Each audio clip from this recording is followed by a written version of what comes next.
Wait, shit. Have you been there the whole time? Apologies.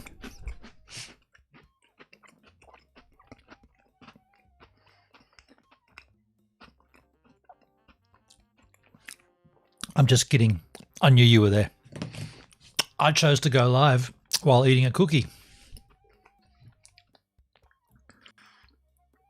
Some may say that was the wrong choice. They'd be right. What's cracking? Now I got it all through my teeth. Well,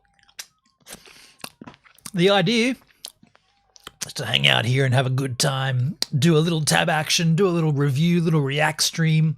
Got a video here, Starlink Mini. Hey. Before we go any further, let me just kill all these tabs. Whenever I do that, I've got to make sure that we are rolling on all the platforms. We are. Let me just kill these tabses out of the Yahoo Wahoo. Kill that one, kill this one. DLive, kill Noise, kill Partai.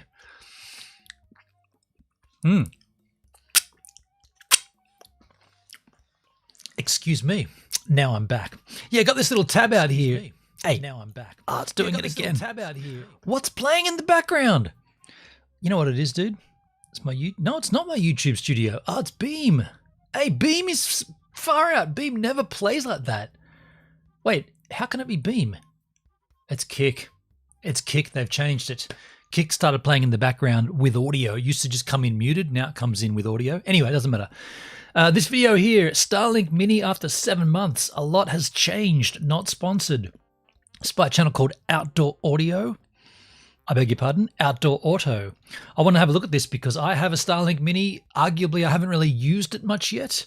I tried to use it with the KiloView P3 Mini, which we did on that road trip to Canberra. Didn't work. Not the Starlink. Starlink was fine.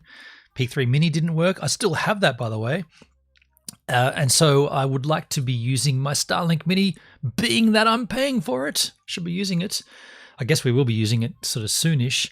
I just today went to pay for an inspection for my vehicle for GoVan to get another year of registration.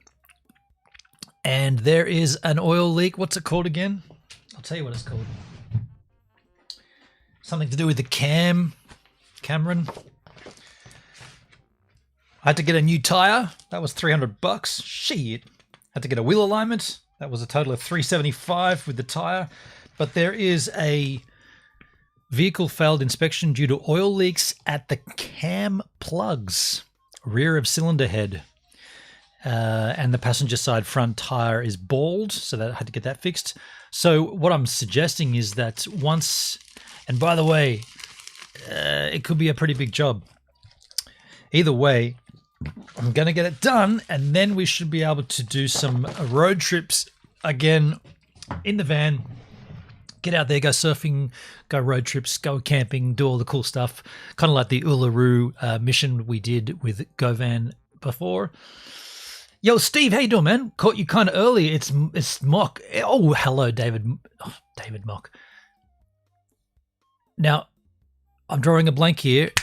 Steve's DIY projects in YouTube. It's Mock. It's Mock. I should know what that stands for. I'm drawing a mental blank here. I'm drawing a mental blank.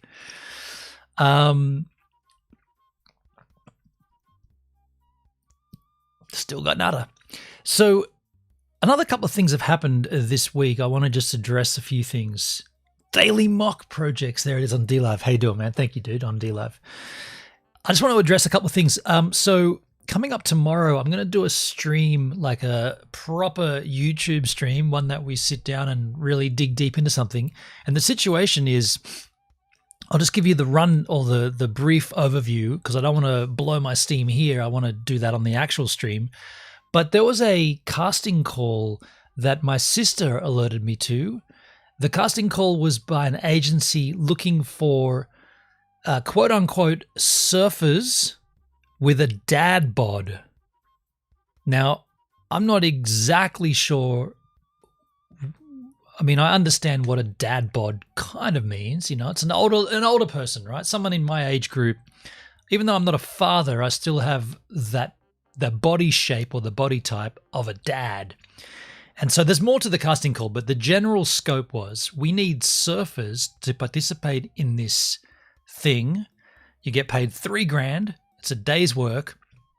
And all you got to do is be a surfer and check off these criteria. And I was like, my sister was like, that's you. Like, that literally is you.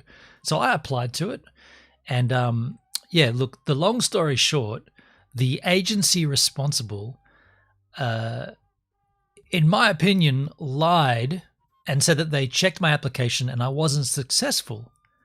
And I was like, that's pretty odd. I mean, I literally ticked off everything that you requested in the casting call, and I sent videos, I sent photos, I covered everything, right? And so I replied saying, did you guys even look at my application?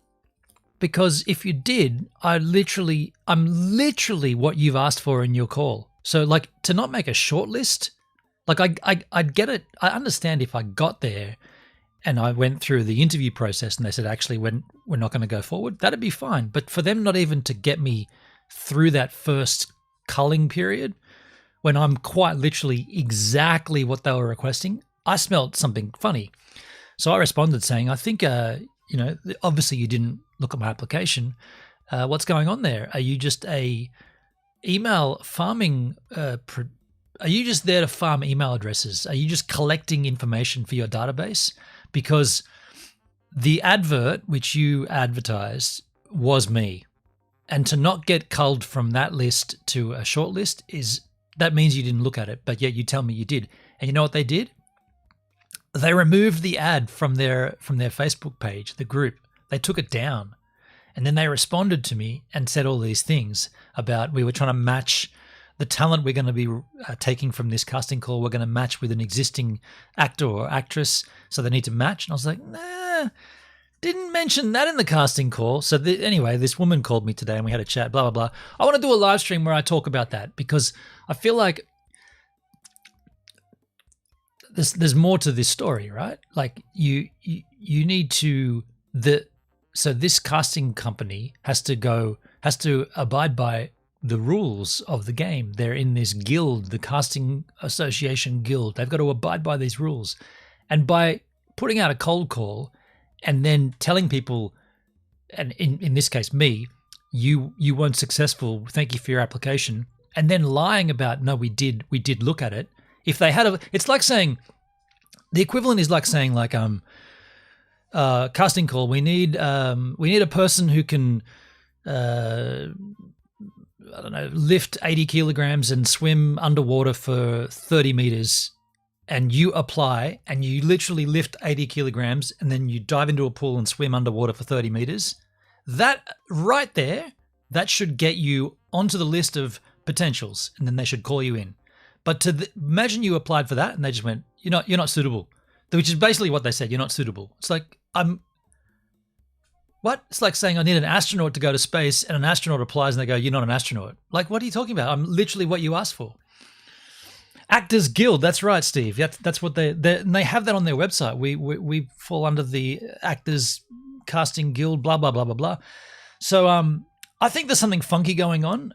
The only evidence I have is my situation. I don't have anything further to that. But it did happen this week, and I just wanted to sort of dedicate an actual stream to it. So we'll talk about that tomorrow. I can't show it to you, but I do have a print on my wall. That's a David Pang print. Actually, I probably could. Do you know what? It's worth taking this down for. I don't have a microphone over there, though. Am I going to just faff around? I'll faff around. You won't have a microphone. Oh, wait a second. Oh, no, there's no, I was going to say you might be getting a second mic, a stereo mic, but no, that we use the, I'll take it down. I'll show it to you. Hold on. Give me a second. hard to do one-handed, and there won't be a microphone, or the microphone's here, so you won't hear it. But I'll just show it to you. This print here, I've never had a print of myself skateboarding on my wall. I've never had myself on my wall, but that's a beautiful big print. That's a David Payne photo from the Airbag Landing Jam in 2024, in 2004. So I'm pretty psyched to have that up there.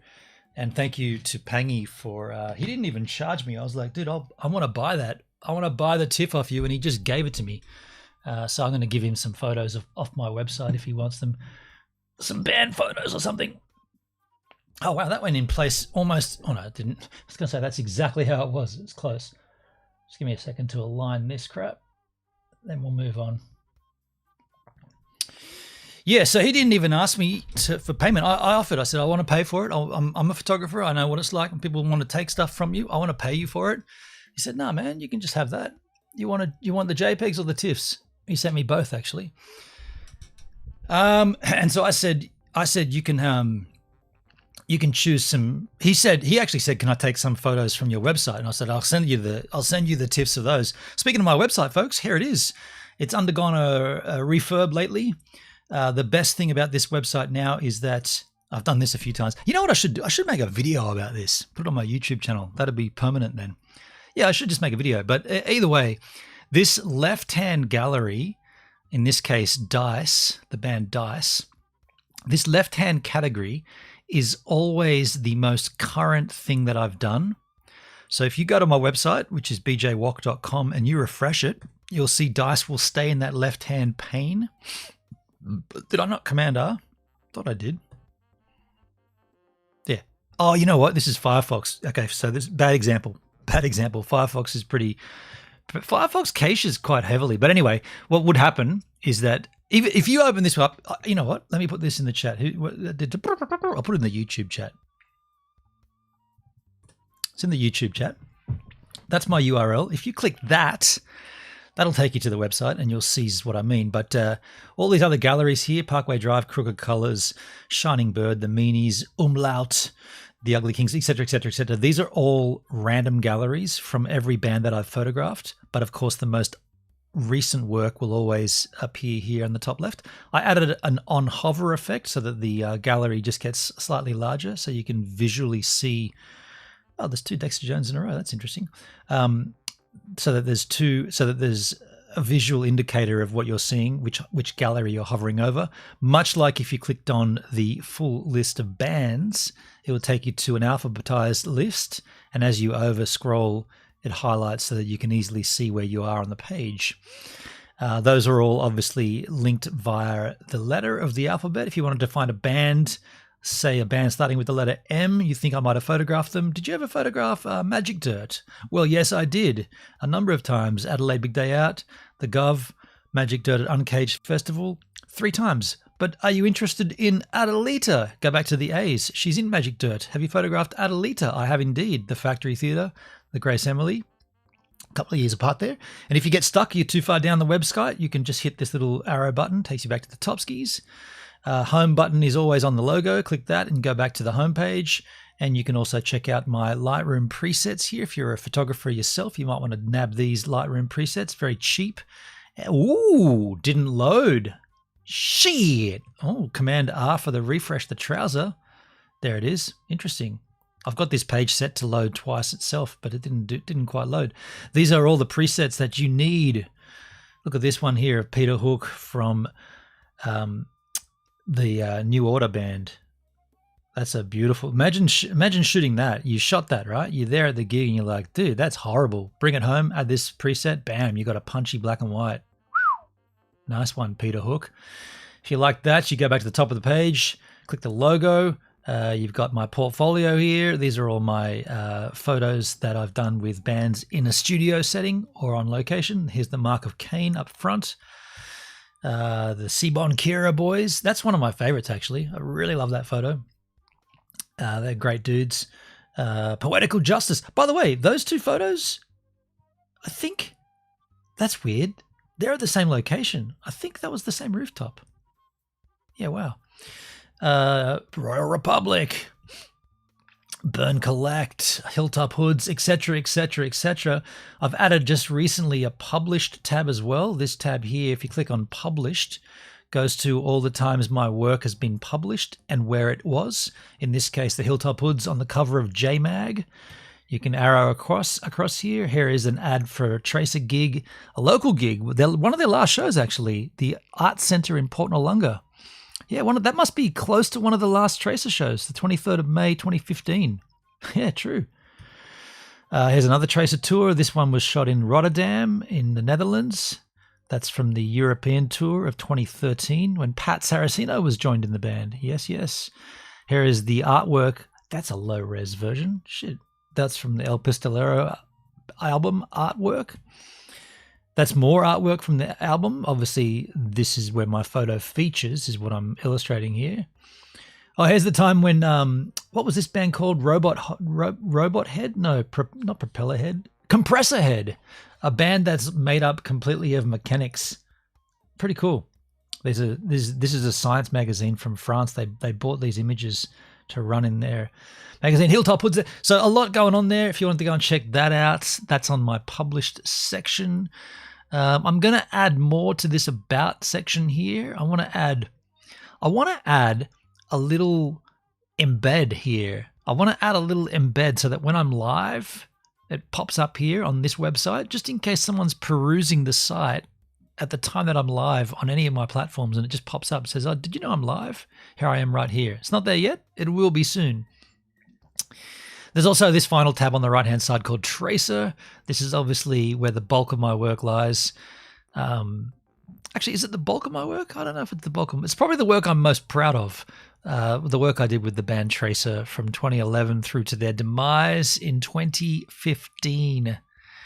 Sorry, 2016, my bad. Including every year we do an anniversary stream talking about Tracer and the good times that we had, and there are all the YouTube links. I couldn't find the first year. I don't know if we did that or if I just thought we did it. We must have done it on the first year. That's on that tab, and of course you can go back to the home page by clicking the Logosity, and there you go, back to the front page. My website's been updated. I like it. I used ChatGPT to help me. I definitely did, actually. I used ChatGPT and Microsoft Copilot to get me to get that site to where it is now. And there's more that's coming, and I'm using AI to teach me how to do all that. It's pretty wonderful. But that's not what we're here for today. This video, Starlink Mini, 7 months after they've had it, they tested it. It's a channel called Outdoor Auto. I want to learn all about it, and I hope you do as well with me. Is that Parkway Drive? They're a good band. Yes, Steve, Parkway Drive from Byron Bay. Oddly enough, from the street Parkway Drive. Well, that's where they rehearsed when they were kicking it. Yeah, you can go and check that out yourself, though, on my website. I've got a video here. I'm going to go and get a coffee. I'm going to show you a surfing clip from a couple of days ago. Steve, I meant to send you some links, music I wrote and composed with AI. You were going to. Yes, you got to do that. Either do it in the Discord or do it here in the YouTube. I'm going to go and grab that coffee, and when we come back, we're going to check out this Starlink Mini video. This is a surfing clip from a few days ago, I think, at Crookie's left-hand point break. Enjoy.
All righty then.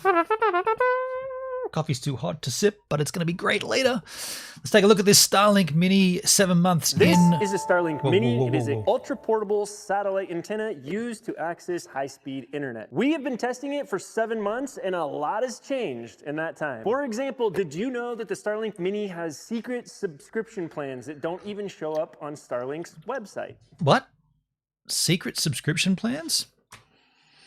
I got a subscription plan that I'm paying for but not using. How does that work out? There have been a ton of changes in the terms and conditions that affect things like in-motion data or in-ocean data. This video will catch you up on all of those details, including 7 of the biggest terms and condition changes. We will also be covering all the different subscription plans, including the secret ones that you cannot find on their webpage. You are going to go bonkers over some of these. They are absolutely crazy. Finally, we'll wrap up with just a quick rundown of the growing accessory market out there, because there's a lot of accessories. Okay. If you are going family, Skip forward. We tested them under incredibly thick trees. Yo, Steve, I didn't think to send it here. I didn't think would want to play it live. No cussing in it though. Oh, you were talking about your AI stuff. Well, flick one in, man. I'll play one here. I'll play one live. Put it. I don't think you can put it in the YouTube chat. That's the problem, though. You can definitely put it in. I guess you could put it in the Beam chat, beamstream.gg. I haven't got links banned on that. If you want to pop it in. I just know that you can't put links in the YouTube chat, but you can probably put links in my DLive or in my Beam. I've never disabled links. Well, actually, no, that's a lie. I have disabled links before, but I undisabled them. What happened to my mouse? Here. Coverage. And the truth is, we were continually impressed. While every once in a while we would get a break in our data, for the most part, this thing manages to work through just about anything in our experience. And that was with total neglect, not aiming it the correct direction or anything. So it is a very impressive antenna. But what is covered and what you're actually able to do with it nowadays is where the biggest changes lie. First big change that was made is a good one for all of you guys. This is the cost of the hardware has come down. I actually had to pay $5.99 for this thing when it first came out. Nowadays it is $4.99 plus $20 in shipping and handling. It's pretty cheap these days. You save yourself $100. Here's the other change, early bird pricing. They had an early bird program where you could add a Mini if you already had residential service. So if you already had one of the big antennas up on your roof, and you wanted to add a Mini, you could add this for $30 a month for the 50 gig roam plan. That is a plan that costs normal. I still want to hear, I said this before, I don't want to say it again. I wonder how long until we hear from Starlink that your plan is independent of the device. So what do I mean by that? Well, let's say you're in a situation like me. Some of your streams you do are from home. Some of them are from on the road. On the road, you need the Mini. When you're at home, I'm lucky I've got fiber to the premises, but if you don't, maybe you've got a Starlink dish at home. Why should you have to have 2 separate services? You should be able to say, when I'm at home, I'm using my Starlink on the roof, and when I'm away from home, I'm using my Starlink Mini. And the service is the same no matter the product you've bought. You've actually bought 2 of their products, but you're paying for the same plan, much like you do when you tether your phone to your iPad or you tether whatever your phone to your watch or whatever it is. You don't need a separate plan for that. I don't understand. It feels like Elon's milking us all here at this point. In this point in history, in May in 2025, I don't think you should have to pay for multiple plans. It should be the plan is not specific to the device. There you go. Thank you. I got that little link there. I can grab that out for soonage on Suno. Are you kidding me? Did that just close my Firefox? What happened then? That was weird. I don't know what happened then. My Firefox just disappeared. Let me just... God, the crikey's... What is going on? Hello? Okay, I got it. I got it out. It's telling me I've got to sign in. Hey, we're not really doing a kids stream today. Oh, okay. But that's cool. Can I buy my cookie? Do I want to bite of your cookie? No thanks. No thanks. When will you finish though? Oh, no, probably a little while. I've only really just started. Probably a long one. Like 5 hours? Probably 5 hours, maybe 7. What? Maybe 111.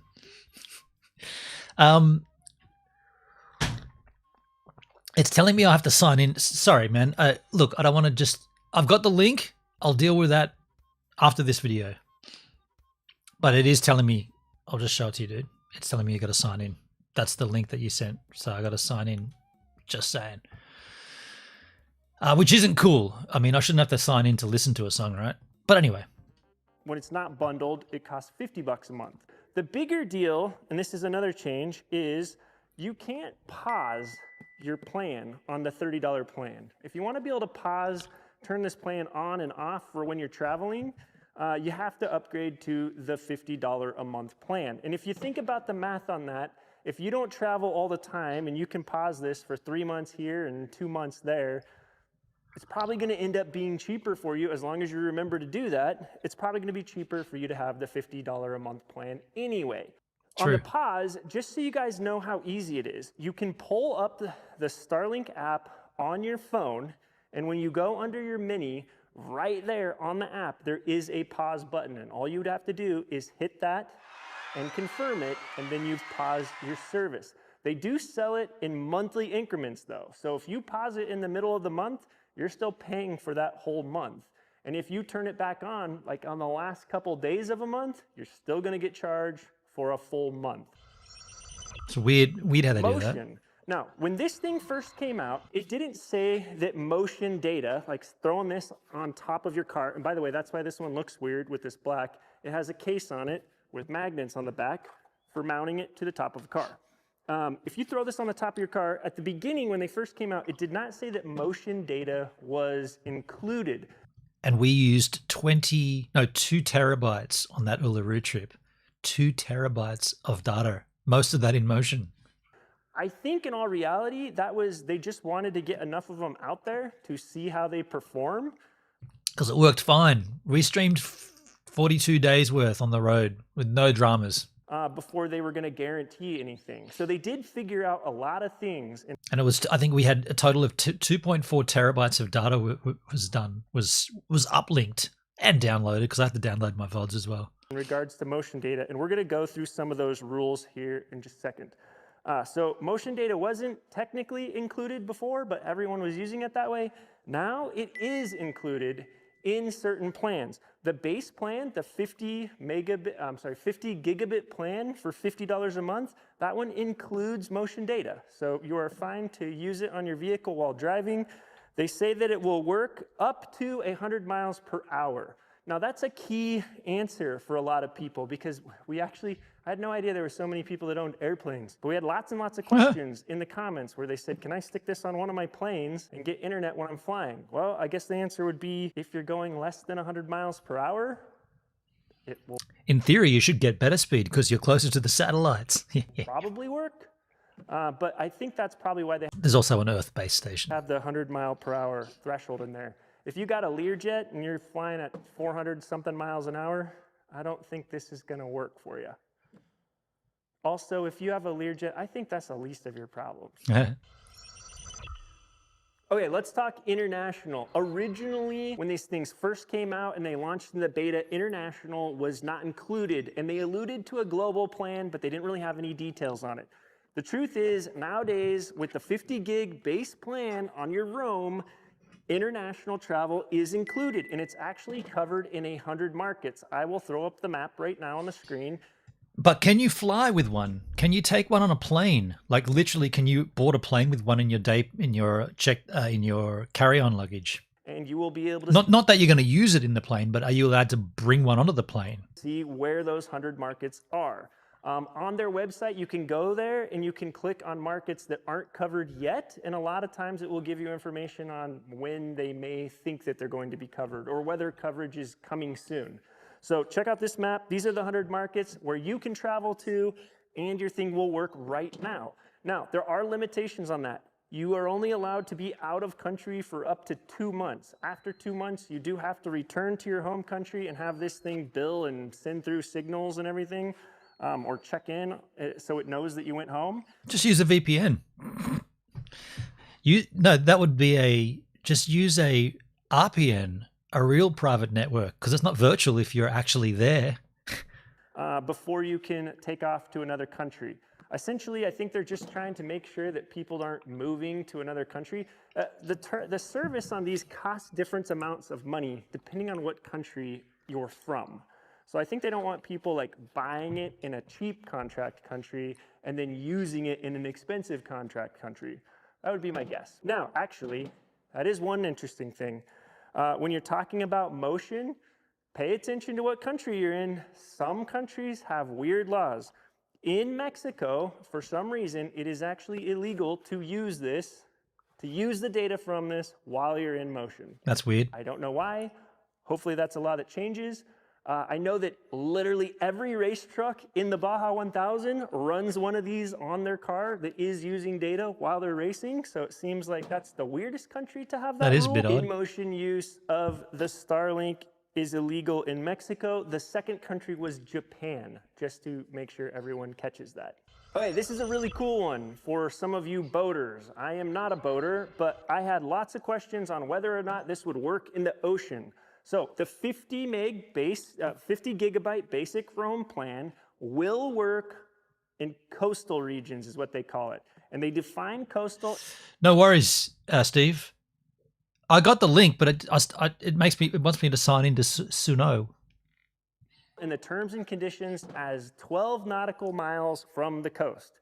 So if you're sailing up and down the coast of California and you're not getting that far out into the ocean, you would be able to use That's handy. this.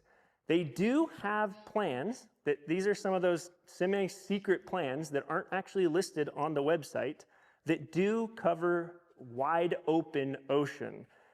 I posted the song so anyone can download and play. Oh, okay, cool.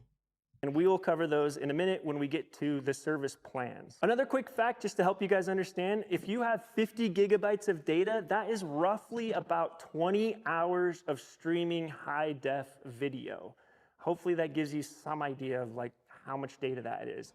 And remember, with the 50 gig plan, if you go over, you can still buy 1 gig at a time for $1. So if you need it's in the Discord under Gives Music. Yeah, man. Hope that's okay. Yeah, that's what that's for. That's definitely what that's for, man. Thank you.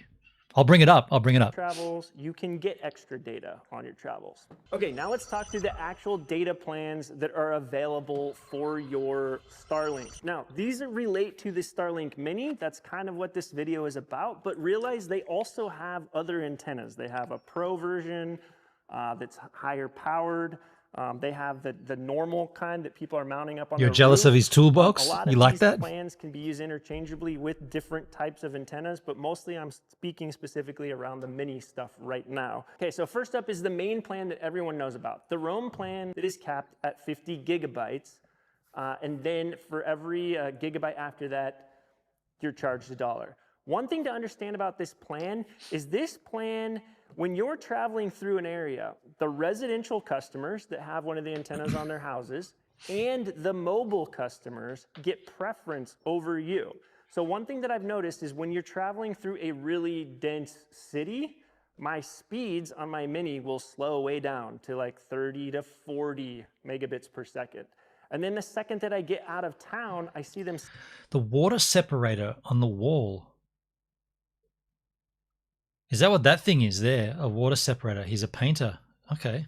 Interesting. Skyrocket again. So if you're a person that's using this stuff out remotely, like out in the woods and everything, you need to understand you're probably going to have wildly fast With 3 speeds, 'cause bottles, you're not yeah. competing with very many people for the bandwidth of that satellite at that particular area. But in crowded areas, these do not have priority. They're low on the totem pole. So what are those 3 separating bottles doing? If they're for mixing paints or something, and it's water, what taking the air out of the water or something? They will have what you'd call like it will have a throttled back speed depending on how busy the network is. The next plan up from there is the Roam Unlimited one. This is the second one that you'll see on the website most of the time. The Unlimited is just taking away that 50 gigabyte threshold. You can have unlimited data. You are still throttled to where Each of those gets the water out of the line so it won't get in his paint. Takes the water out of the lines. So the paint comes through there as well? where residential and mobile customers take priority over your traffic, but you're going to be paying $165 a month and you don't have that 50 gig gate. You also are going to have the same benefits as that other plan. So you'll have that international, you'll have that in-motion data, you'll have that coastal up to 12 nautical miles off the coast. You'll have all of those benefits. The next plan after that, this is where we get into the plans that you can't see online. So Now, why would there be secret plans? Why would they not make these public? Are they not meant to be used? What's going on here? the only way that you get access to these plans is you have to actually buy a Starlink product. You have to get one of these base plans. You have to activate it, and once you activate it, your phone will tell you what other plans are available in your area. So This is interesting. I check off all those things. I bought the product, I've activated it, I've got the app. Steve, those airlines, the back line on the wall, that outlet has 3 water separators on it. The nipple on the bottom is to drain them. Okay. So that's not water. Yeah, okay. I thought they were water. It's not water, it's air. Okay, fair enough. I'm just talking about the general list that is available, that exists out there. I can't promise whether any of them are going to be available in your area, though. But here's some of those secret plans that do exist. The very first one up is going to be a mobile priority plan. This one costs $250 a month. It is a 50 gigabyte plan, and you get priority over everyone else. So that's been around forever, that plan. So these aren't secret new plans. They're just plans that they're not putting on the front page of the website. It's not water, it's airlines. He removes the water so it doesn't ruin his expensive paint. Okay. Remember how I said this one can get slowed down? With that one, you're guaranteed the fastest speed. So you're right up there with the residential and everything else. Okay, let's talk about the global Roam subscription. This is the one they alluded Again, no, these have all existed. Okay. I guess it's YouTube, but anyway. to when this thing first came out, but they have got it defined, and now it is available. Like I said, it's kind of one of the hidden plans. You're first going to have to get a normal plan, and then you'll potentially have the option to upgrade to this plan. The global Roam is just like the normal Roam, where it's deprioritized behind residential and it's deprioritized behind mobile users. But you will be able to use this in all 100 markets, and you will not have any type of gate like the 50 gig threshold. So if you use a ton of data all the time and you don't want to be paying $1 per gig, because that can get really expensive, especially if you use a lot of internet, this is the one that you can buy. Gives you that unlimited internet, but it is deprioritized. The other thing that this one gives you, which is super unique, it does not give you ocean coverage, but you have the option of buying oceanic coverage per gigabyte. So you're able to go in and say, if you're going to sail your boat across the Atlantic Ocean, you could take this with you, and ahead of time you could say, I want to buy 100 gigabytes of oceanic data. The pricing for that oceanic data is not listed on here. I think the only way that you get access to... So be expensive. And this is because the Earth base stations are more remote, I guess. Like they must have a base station on a small island or something. The price of it is if you actually subscribe to the Global Roam plan. And the Global Roam plan is kind of expensive, and I am not going to do that just to find out how much the ocean cost is. So this is how much the Global Roam plan is.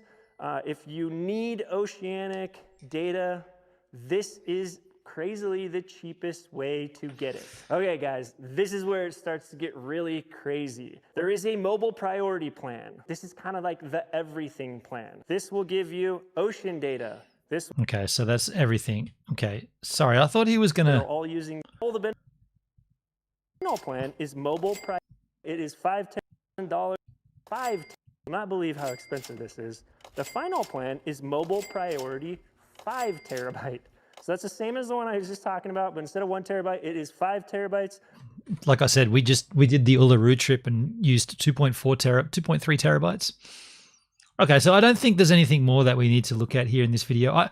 I genuinely thought he was going to have some really, really unique plans that somehow slipped through the cracks. Those plans, from what I can remember, they already existed, very well documented in all the documentation, not just on the phone. Let's pull up the Discord. This is always tricky to do on a stream. Sometimes it spits the dummy. It's downloading an update. That's great. I want to play this track. Okay, that opened up very quickly. Let's just wait for it to twist around and do its little spinny spin thing. Let's go to the Gives a Minute Discord. You guys can't see this.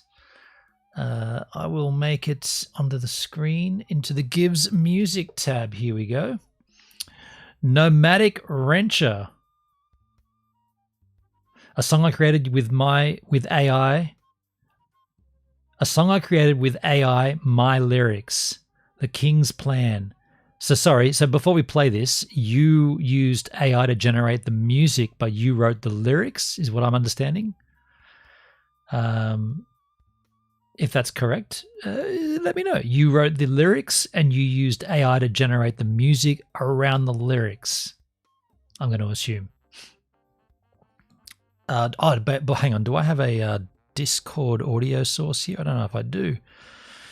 We haven't done this for a while using Discord. Correct. I wrote the lyrics, used Sun-O to help compose it. This is one of 200 versions. Jesus. You couldn't narrow it down to like the best 2. Let me just add a audio capture here because I don't think if I just play this, you probably won't hear it. Audio capture. Have I got it as an existing Discord? I do not. I'll just have to set this up. I'll just open up Loopback and just add a new audio source here. This is one of the best 3. Okay. Do I have Discord on here? I do not. I do not have a Discord. All right. I'll add it now. Discord audio, I'll call it. And we're just going to add the app. Turn off pass-through. That should be all I needed to do there. This sounds like Avenged Sevenfold, does it now? Okay. I'm not hugely familiar with that band. Discord audio. Let's see if this just pops up here. Discord audio. Here it is. And on the tab here, monitor and output.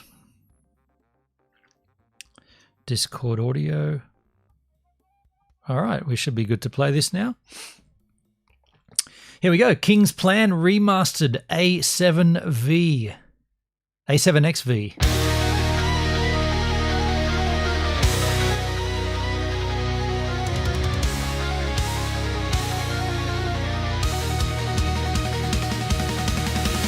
This world is coming to an end.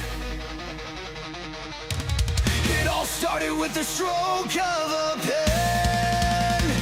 Mankind stood no chance. Education was a plan to erase, destroy. Humanity will rise above. Unity will conquer the King's Plan. Fallen memories will fade. Battles on lands will be in shade. Times of change will be in vain. Educate the bloodlines of the insane. Okay. Unification was God's plan. The standing strong have not ran. Wild adventures across the land. Feelings of his master's plans. Keeping our feet in the sands. Battleships ready for lands.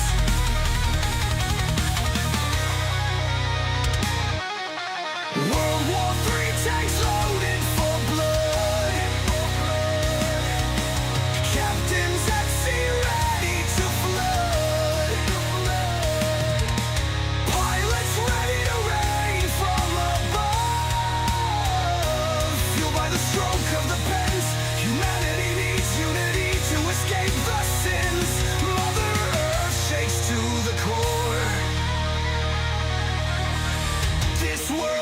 coming to an end. It all started with the stroke of a pen. Mankind stood no chance. Education was a plan to erase history. Humanity will rise above. Unity will conquer the king's plan. Fallen memories will fade. Battles on lands will be in shade. Times of change will be in vain. Educate the bloodlines of the insane. Unification was God's plan. The standing strong have not ran. Wild adventures across the land. Feelings of his master's plans. Keeping our feet in the sands. Battleships ready for lands. World War III tanks loaded for blood. Captains at sea ready to flood. Pilots ready to rain from above. Fueled by the stroke of the pens. Humanity needs unity to escape the sins. Mother Earth shakes to the core. Prevail. Okay. Times have changed. Hello, cooking ye over on Kick. I got to tell you, that I'm not like that outro. Just take this as you will, but that's very obvious. And I'm not saying that you were trying to not make it AI, but it's very obvious that that's an AI generated song. It's like you said hard to believe it's AI. Dude, I'm just saying it. I heard it immediately. I don't think it's hard to tell that that's AI at all. The key indicators are, it seems like that there is like, I'm going to say intonation. That's the wrong word. The way that the cadence of the vocal doesn't match. This is going to sound really wanky, and who am I to even say this, but you can tell that it's just taking a whole bunch of text and pushing it into the song. Like it doesn't fit naturally, but words are just added in and said quicker and trimmed and cut off, so you can easily tell that it's not human. I can anyway. I hate that I kind of like it. I mean, look, I'm not saying it's bad, but I'm saying it's obviously AI. What I think AI is great for is to, and this is what I really wanted AI music to do, and I haven't seen it happen yet. Maybe I got to reinvestigate because it's been a while since I looked into it. But I'd love to be able to sit down with AI and play my bass or guitar into the AI and say, I got this bass line. Is that working? And they say, oh, you know what, man, that part when you went from there to there, you should go back and hold that. And then instead of going to there, you should go back down to there. And then they say, because that would work really well if you were to do a guitar part over it, you could hold the guitar and then slide it past it and then bring it both back together. And then that'd all join up as one big, beautiful sound. And AI doesn't seem to be able to do that yet. What would be super slick is if you could do that and then AI would spit back either a MIDI file or a isolated stem of what you just played. Imagine playing bass into AI and then you look into your DAW and you've got the MIDI file of that bass line. That's what I want AI to do. Yo. Wow. And therein lies the joy. Who did that on the follow? Thanks for the follow over on Kick. I'm using AI to get the ideas off of the paper. Yeah, and look, I completely, like, I'm not poo-pooing it. I'm not poo-pooing the idea of it. But what I am poo-pooing is that I can anyway, 100% tell that it's AI. It's like when you listen to, I don't know, some of those early audio books and it's a computer robot reading it. You know it's not a human, right? It's close to it, but it's not fully there. Thanks for the info. I have better songs, totally. Oh, look. I don't. Oh, you said AI can do that now in Suno. Upload your music and then write it from there, etc.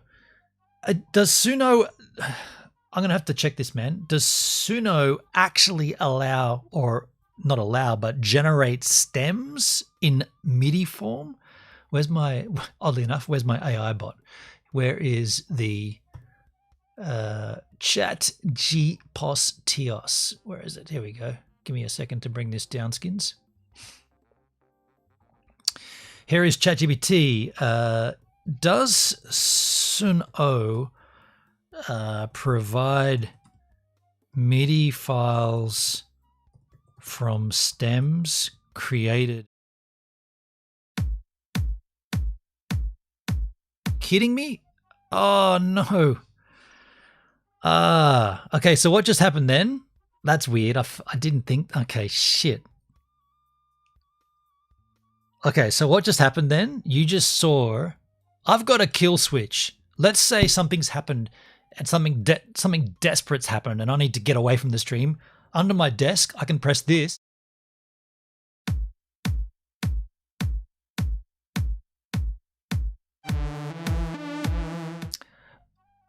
I press that button and all of a sudden all hell breaks loose and the stream just stays on that until I come back. But that button is a hotkey and it's triggered by the letter A. So I'm typing over here and I hit the letter A and it triggered it. So I got to change my hotkey. In fact, I'll just turn it off right now in OBS. Hotkeys, I'll just turn it off. I've obviously got to think about that. I didn't think about that at all.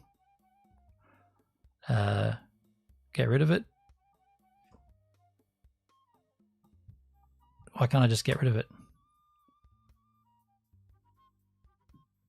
Why can't I just get rid of it? Hotkey, remove, delete. What? It's not letting me delete it. Look at this, guys. Check this out. My hotkey, it's called emergency. Switch the scene. A, I want to get rid of it. Now it's taking the delete key. There it is. Okay, cool. Apply that. So now I can type the letter A without it happening. And if I press the button under my desk, nothing happens. Good, good, good. So does Suno provide MIDI files from stems created inside the app? Steve says Suno does not provide MIDI files. Yeah, see, that's Suno. So this is what I'm saying. Like I have investigated this. And the Get Stems feature is available to Pro and Premiere. So we're at that point where the AI, the idea is getting there, right? It's there and it's morphing itself into something that's actually usable. Right now, me personally, I don't care for setting up with Suno and saying, I've got an idea, write me the whole song. Like that, to me, that's like tracing instead of drawing, right? You're not doing it. You're just tracing it. It's fun when you're a kid and you're tracing an outline of a sketch, but you didn't actually sketch it. So what I want to do, I want to use AI music as a jamming tool. I want to be able to jam with it. I don't want it to say those lyrics are great. Here's a beat for it. I want to make the beat and I want to jam with it and make the beat better and then add a guitar part. And then I want it to say, you know what? You should put this here and cut that there. I want it to be a producer for me. First in, last out. I use ChatGPT to get through arguments with my fiance when I'm drunk at another woman's house. Now that's an interesting twist on it. Holy shit. So you're arguing with your fiance and you're at another person's house and it's a woman.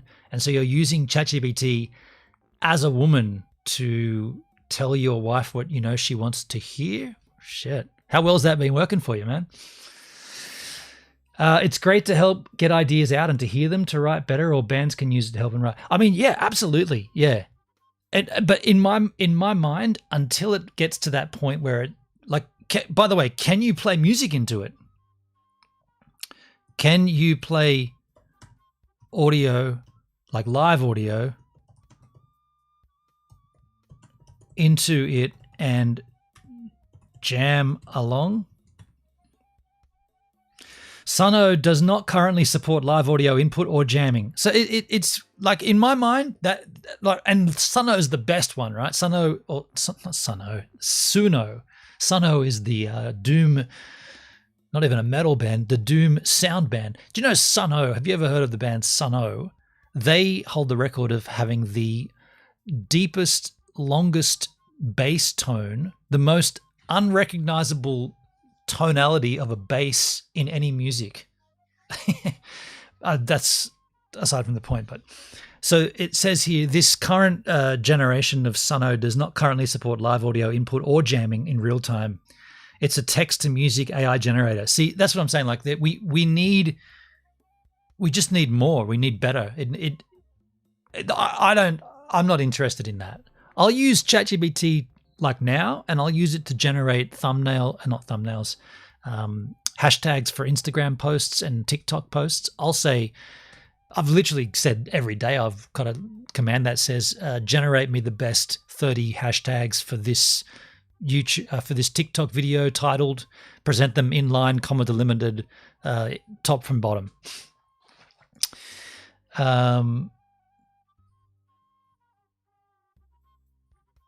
It says you can upload 30-second clips. Okay.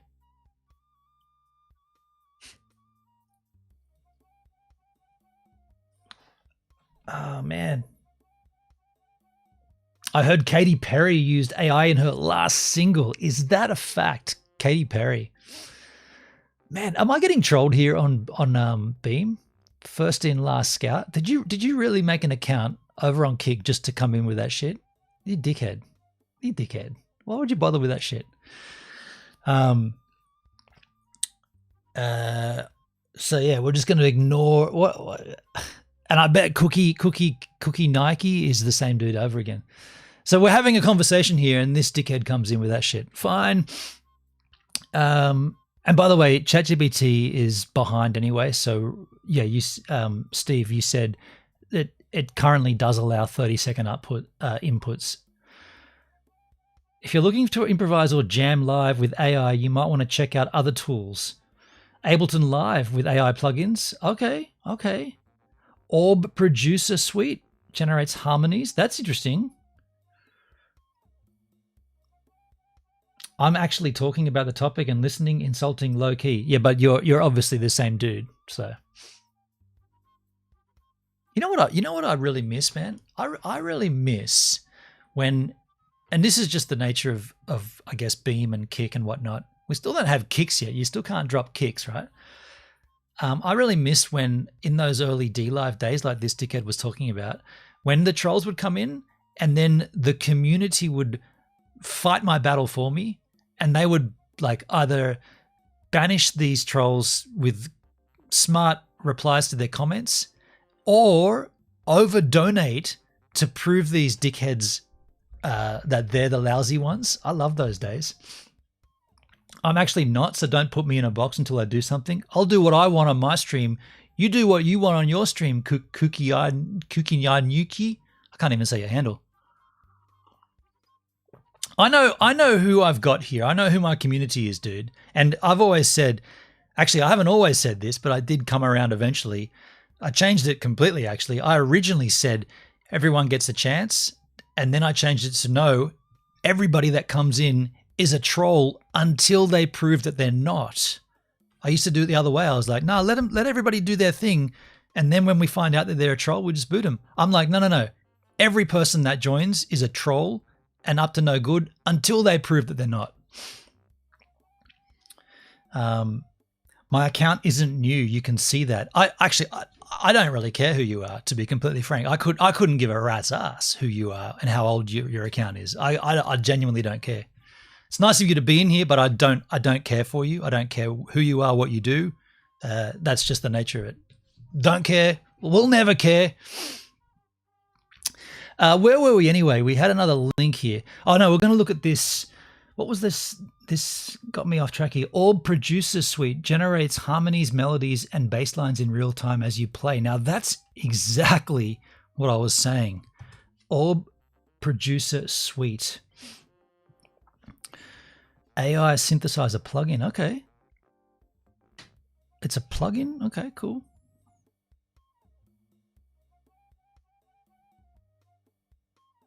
You know what? Get him out of there. See you, dude. Producer Suite. Producer Suite 3, now Lander Composer. Interesting. I mean, those are MIDI files there.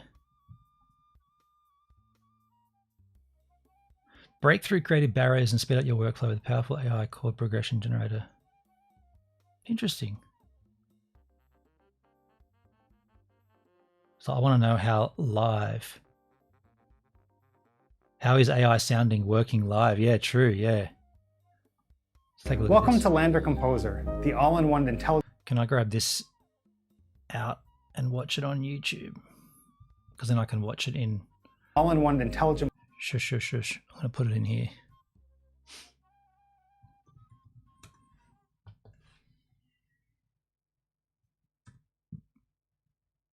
Play. All-in-one intelligent plugin designed to provide instant harmonic ideas, helping you build a solid foundation to your tracks.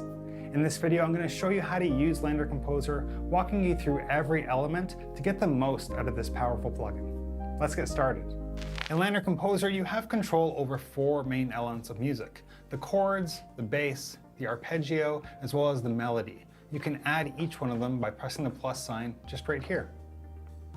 So I can add the bass, the melody, and the arpeggio, and I have a full sonic arrangement.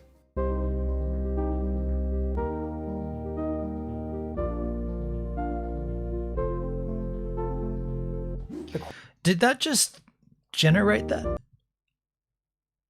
I wonder if he had to input these chords C minor, E flat, B flat, or did that just choose them? The chords module is like the brain of the plugin that feeds the harmonic information into the other modules. Whatever you change there will automatically be changed in those other modules, which we'll get into later in this video. The bass module will create a bass line that follows the chord progression. The melody module will create a simple or complex melody that'll also complement the notes in the chord progression. And the arpeggio module arpeggiates the notes in different ways that also follows the chord progression. With each module, I can either solo or mute them depending on what I want to hear. So if I want to hear just the chords, I can press that. Or if I want to hear the whole thing without the bass, I'll just press the mute button. It's important to note that you can have more than one of each module if you want to compare different ideas. So for example, I had 2 arpeggios. I can create an idea here or here and solo and mute them and select one to go with. Looking at the top of the plugin, you'll see the main transport controls. DAW sync makes it so that the plugin syncs with your DAW. This is especially important if you're working with something like vocals and you want to hear those chord progressions over top of the vocals in your timeline. By turning off DAW sync, you'll just hear the plugin on its own without your DAW playing. Here's with it off, and then if I turn it on, I can press play in my DAW, and you'll see that the transport of the plugin follows the transport of the DAW. Next to the DAW sync button is the generate chords button. Now you'll see this depending on where it is in the plugin, and the context changes depending on where it is. So for example, if I press this here, it's going to generate chords in the timeline for me across this scene. And if I have multiple scenes here, which we'll get into. So this is where it's using AI to just pick those chords. What would be interesting is if you could play a live bass line into the DAW and then use Lander to generate maybe accomplish and accompany.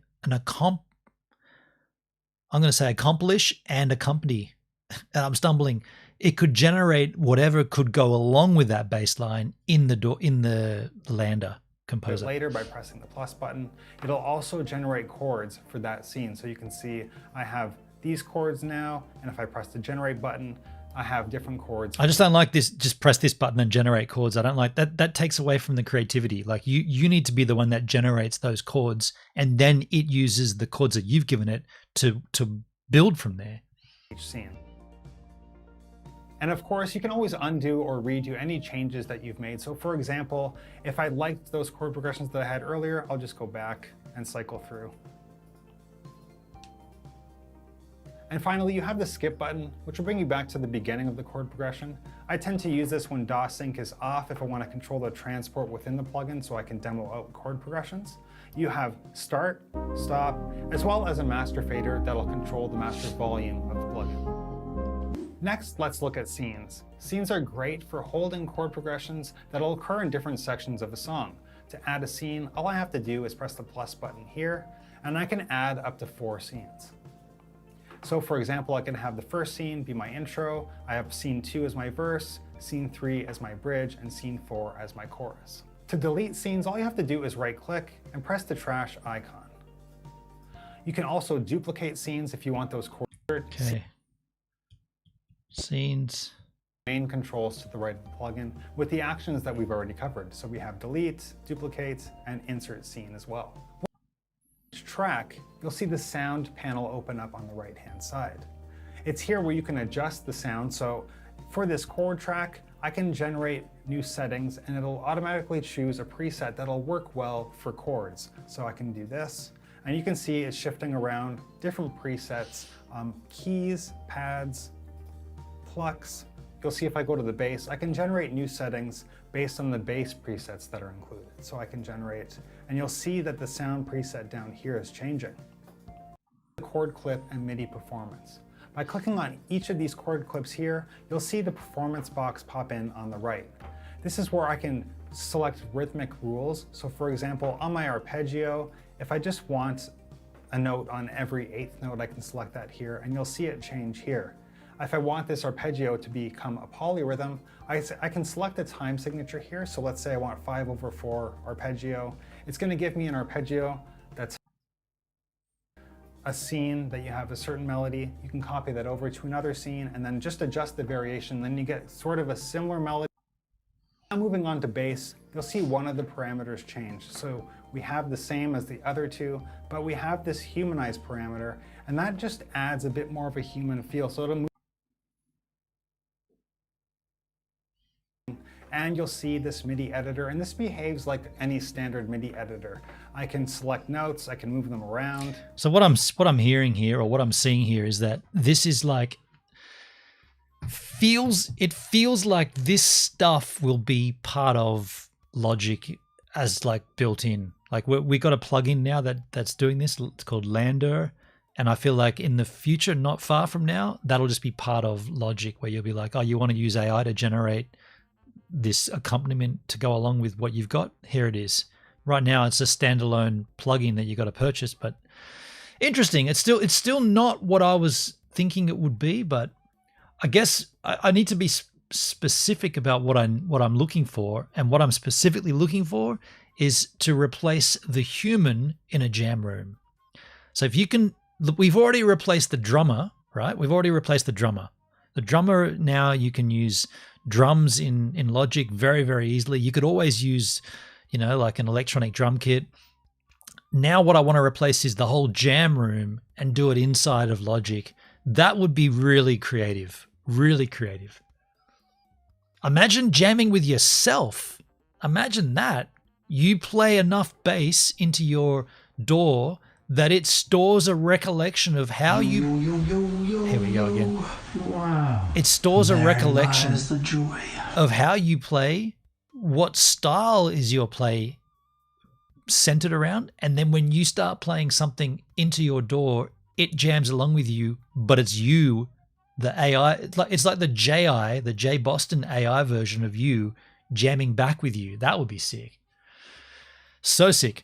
But we have another video here, building the ultimate stealth camper van full build time lapse. Hey, I've just built this ultimate stealth camper van. Ultimate. But don't tell anybody. Ever since I was a kid watching crime movies on TV, I've been fascinated with surveillance vans that pretend to be something completely different. And that pizza delivery truck has been parked across the street for 2 weeks. Looks like our cover's blown. Let's roll. So I asked myself the question, is it possible to make a camper van that poses as a construction van? And here Nice. it is. And as you can see from the inside, it's a fully functioning, cozy little camper van. That's pretty cool. From the outside, it looks completely like a builder's van. And in this video, I'm going to show you how I built this cozy little stealth camper from start to finish. That's pretty cool. So this is the base model. It's a 2013 Vauxhall Vivaro that was once a builder's van. Right, I've got another camper van to build. And to say it was filthy is an absolute understatement. I've got a huge amount of work cut out for me, so I'm just going to start ripping it apart. So I got to work ripping out all the old plywood. I was far from gentle with this old tired wood, but I planned to replace it anyway. The floor was an absolute nightmare to remove, but with a bit of gentle persuasion, it was out. Well, I've seen cleaner vans. Hopefully most of this comes up quite easily. You know, this reminds me of when we were watching what's his mate? Bus Life NZ. What's the dude's name? Can't remember his name. Bus Life NZ. Anyway, we really enjoyed the renovating process of the van. It wasn't until he got in the van and started living in it and with his kids that it was like, dude, this is so boring and tedious. So this process is fun, but the actual bus lifing was boring. Moving 12 years worth of crud from the floors and walls was actually pretty rewarding, because there's nothing better than seeing a nice clean white floor. I mean, look at how clean that is. Don't think I'm going to get it much cleaner than that. It's pretty important to protect your bare metal with a rust preventative, such as this paint, and don't forget to fill all the holes in the floor. The bulkhead also needs ripping out because I'm going to build my own anyway, and the one I build is going to have its own door, so I can get into the back of the van from the front. This process took a lot longer than I wanted it to, but some of the bolts were seized in place, but I got there in the end. And now the van was a blank canvas, I could move on to installing the skylight and the solar panel. But in order for everything to blend in, and the solar panel to not stand out like a sore thumb, everything needed to be painted black, starting with the roof rack. Once the roof rack was painted, I removed one of the slats and cut the hole for the skylight. There we go. We now have a hole in the roof. The skylight went in pretty easily, to be fair, once I built a frame for it, and with a bit of sealant to prevent any water getting through, she was in. Now I do have a plan of how I'm going to get my solar panel up here. And the plan was simple. I found these decking tiles at a local hardware store which fit the solar panel perfectly, with just a little bit of trimming. I then painted it all black and screwed it down so it looked like it was part of the roof rack all along. Dude, I added a ladder to the roof to really sell the work van look. I fully thought that was the roof. That's rad. That looks like, yeah, that's timber. That looks like a roof rack. All along. Wow. I added a ladder to the roof to really sell the work van look, and wired up the solar panel and some hidden cameras for my CCTV unit, which I'll install later. And looking up from ground level, you would have no idea there was a skylight, let alone a 200-watt solar panel on the roof of this van. So now I need... Wait. So the solar panel is on top of the roof rack. That's pretty cool. to move on to making sure this van can keep me warm in the winter but also cool in the summer months, and that's where your insulation comes in. It's always best to start with your sound deadening panels before you start adding the insulation. Sound deadening takes most of the vibrations out of the panels so that when you're driving the van doesn't sound like a bass drum. You only need to cover parts of the panel, not the whole thing, because these sound deadening Pretty cool, plates isn't it, are Steve? quite heavy. I now needed to draw my attention to the insulation. But before I did, I decided to swap out the double passenger seat for a single so I can pass through from the front of the van to the back. So, I'm in the driver's seat and I want to get in the back. Am I going to travel around again? Yeah, for sure. Yeah. I was just talking about that earlier on the stream. I've just got some repairs to my van that are being done now. And then I'll pay for another year of registration and Starlink, and we'll be ready to roll. Oh, how easy was that? And the next job is to install the Dodomat thermal liner. This thermal liner is designed to cover the whole panel, so I got to work covering the walls and ceiling. I tend not to cover the cavity areas because they'll be stuffed with fleece insulation anyway, but before I do that I need to run some wires. I plan to have both 240 volt and 12 volt electrics in this van, so I had to run wires for both. Once all the wires were run, I moved on to installing the thermal fleece insulation.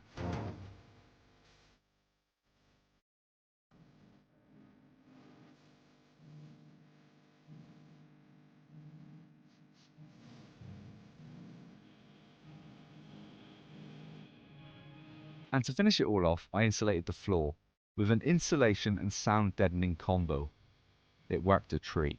The floor's down there. I've got a little bit of a gap running down the middle, so I might still need to fill that, but I think it's a job well done. Now when it comes to ply lining, you can either make your own panels or buy them from a company already cut to fit your van. I bought mine pre-shaped to save me a bit of time on this build. But it's important to remember, before you start installing your ply, you need to carpet the areas that the ply won't cover, such as the wheel arches and the door frames. I've gone for this slightly darker anthracite colour carpet for this build. I then roped in the help of my dad to install the floor. You'll see my dad again later in the video because he's got 50 years worth of carpentry skills and his knowledge really came in handy on this build. As we cut around there, that'll come up and that'll join there. I had this idea that I wanted to make a few light features for my walls just to give the van some extra lighting and to break up the plain wall. So I cut a hole, covered the wall in carpet and made a back panel for the hole. But it still didn't stand out enough for my liking. I did just get off the FaceTime with my dad and he said that he doesn't like the wood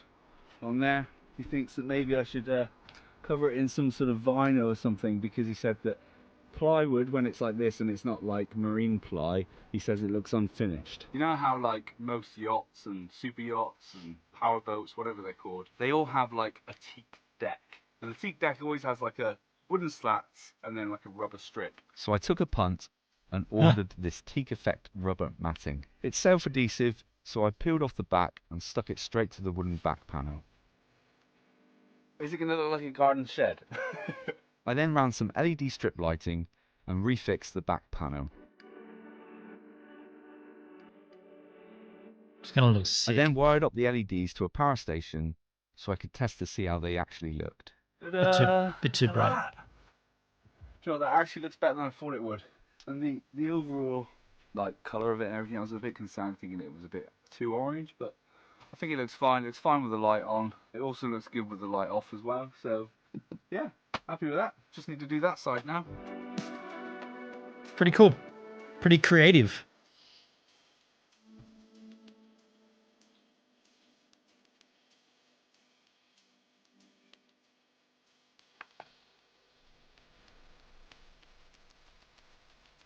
There we are with both of them on. I really like that, and you can see at the moment how it's sort of like glowing on the ceiling insulation that's there. When the roof slats are up, they'll give a nice glow up there as well. One thing that this van will need is heating, so I decided to go down the route of a diesel heater, which I installed under the driver's seat. Right. Bad move. They're very, very noisy, especially if you're stealth camping in suburbs. So what I've done is I've put a bracket in here to secure that there, and then this part just sort of hangs down like that.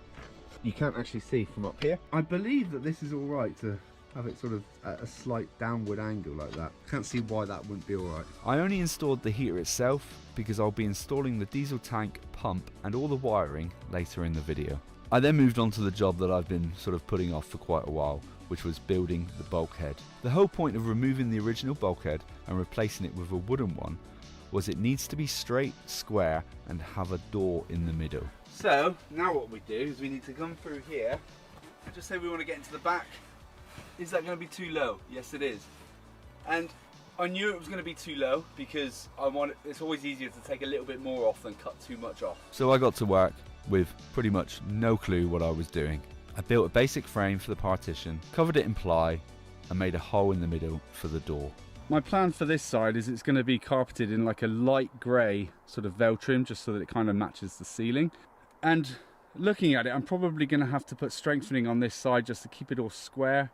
But if I'm clever about it, I could just make it look like part of the bulkhead by sort of carpeting over it. Because that way when someone looks in from the outside, they just see what looks like a regular van with a separate cabin and a separate rear. I then moved on to making the door. It looks like it was fairly straightforward, but it wasn't. I don't really have a lot of experience building partitions, or even doorways for that matter. But like most of these van build projects that I do, I learn as I go and I often make mistakes. Let's try it. That's tight.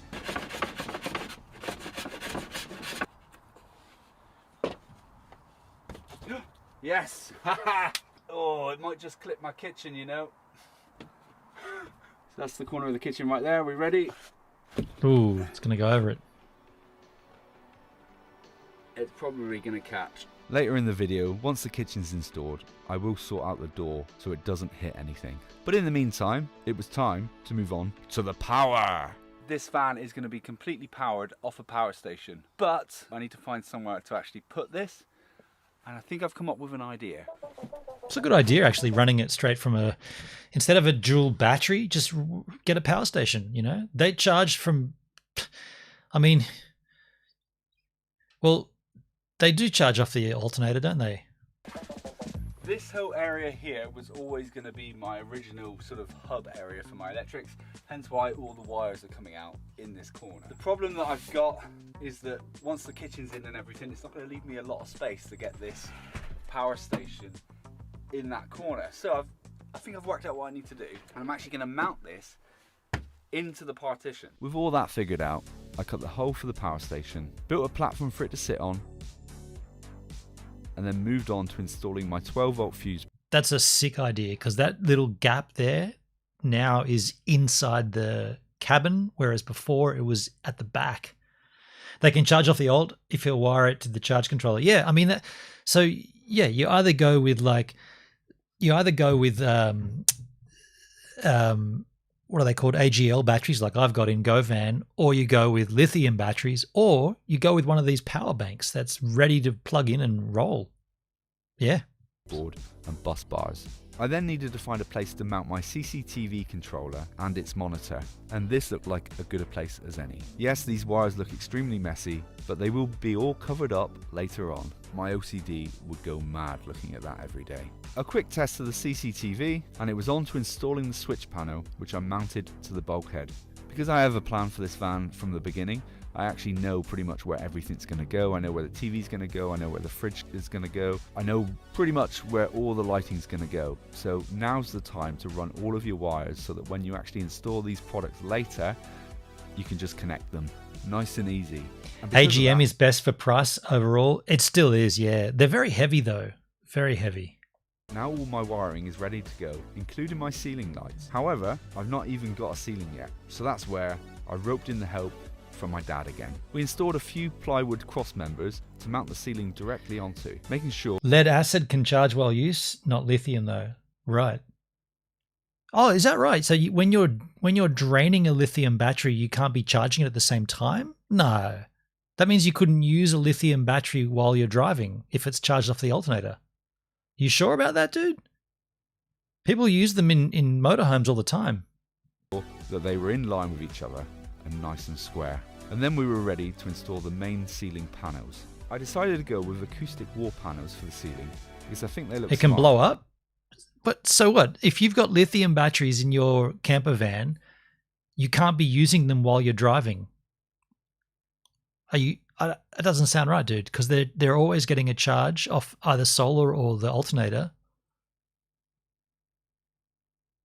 Lithium can overheat. And they were fairly easy to work with too. They also make recording audio in this van, like what I'm doing now, very nice, and I think the sound quality in here is absolutely fantastic. Dividing this is square off our hatch. This is where Sean's bun's going together now. Yeah. I spent a lot of time making sure this was all square, so 42. That's 39. Is it actually square? It's 39 and a half. Ah, so not quite. It's not bad. Alright, it's a few mil out. I can handle a couple of mil. We made a scribe pattern before we cut the acoustic panels to make sure that they fit perfectly once installed. Small amounts okay, but too much makes overheat. I'm sure that they've remedied that over the years. Oh, dude, you forgot to tell me my NDI source was frozen. I've got to reload it. Hang on 1 second. Where is it? NDI does this. Where is it?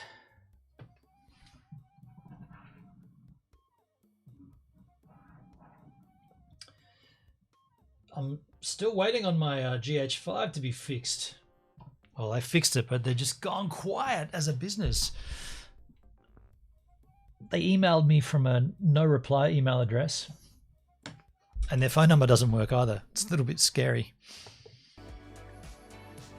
I then added these tiny spotlights, wired them up and screwed up the panels. Well, there it is. That looks sick. Fully lit up. It's getting dark now, so you get a sort of good idea as to what the lighting's going to be like in this van. but I still needed to cover up where the ceiling meets the walls, so I just added parts of the panelling to cover up this disgusting looking white metal. I think this worked a treat, with not a huge amount of effort. I repeated this process for the other side and just scribed around the sliding door. Look at how good it looks. Once I was happy with that, I installed the surround for the skylight and wired up the built-in LED lights. It's a shame that they're not like warm lights like the rest of everything. Now there are plastic covers to go on here, but I've not put them on yet just in case I need to take this down again. Next I had to finish the diesel heater install, but I plan to have the diesel heater tank on the opposite side of the partition to the heater itself. So in order to get the diesel pipe over to the other side of the van, I needed to place it inside this metal pipe to protect it and run it under the rubber flooring. I could then mount the diesel tank and pump to the opposite side of the bulkhead behind the passenger seat of the van. And once it was all connected, I had a fully working heater. Now we should be able to turn this switch on here. This should turn on the diesel heater. Excellent. And now we just need to prime it. Let's see if this works. So you understand the passing of time. I've been doing this for about 10 minutes now. There it is, it's running. We have heat. And now it's on to my most favourite part of any van build, installing the furniture. This is where my vision really starts to come together. I sourced my kitchen and benches from a company called Contour Campervan Furniture. They supplied the full kit with easy to follow instructions. All I really had to do was scribe the units to make sure they fitted this particular van perfectly. These benches double up as a sofa, and they also pull out to a full-size bed, and they actually went together really easily. So now what I'm going to do is I'm going to get the kitchen carcass built up, and the reason why I'm doing that now is so one, I can get it in there and just see how much space I've actually got to work with, but then once that's built I can then look at getting all of this wood stained. So I assembled the kitchen unit, which again was super easy with easy to follow instructions and minimal skill required. Once all the units were stained, I could start screwing them down and assembling all the cupboards, doors and drawers. Pretty rad.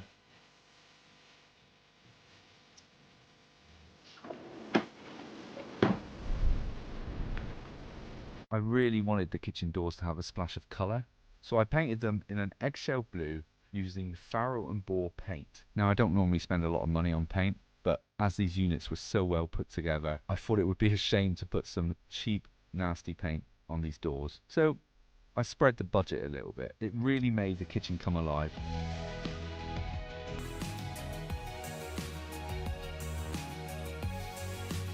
The only thing he hasn't mentioned is any kind of bathroom. You know, like you're stealth camping in the suburbs and you got to take a whiz. Are you getting out? Are you opening the door and walking out into the streets? You know, what that these always say this, like the van lifing community, they never really talk about pooping and peeing, right? We want to know, what are you going to do? What do you do? Do you have a pee bottle? You know, most people have a pee bottle.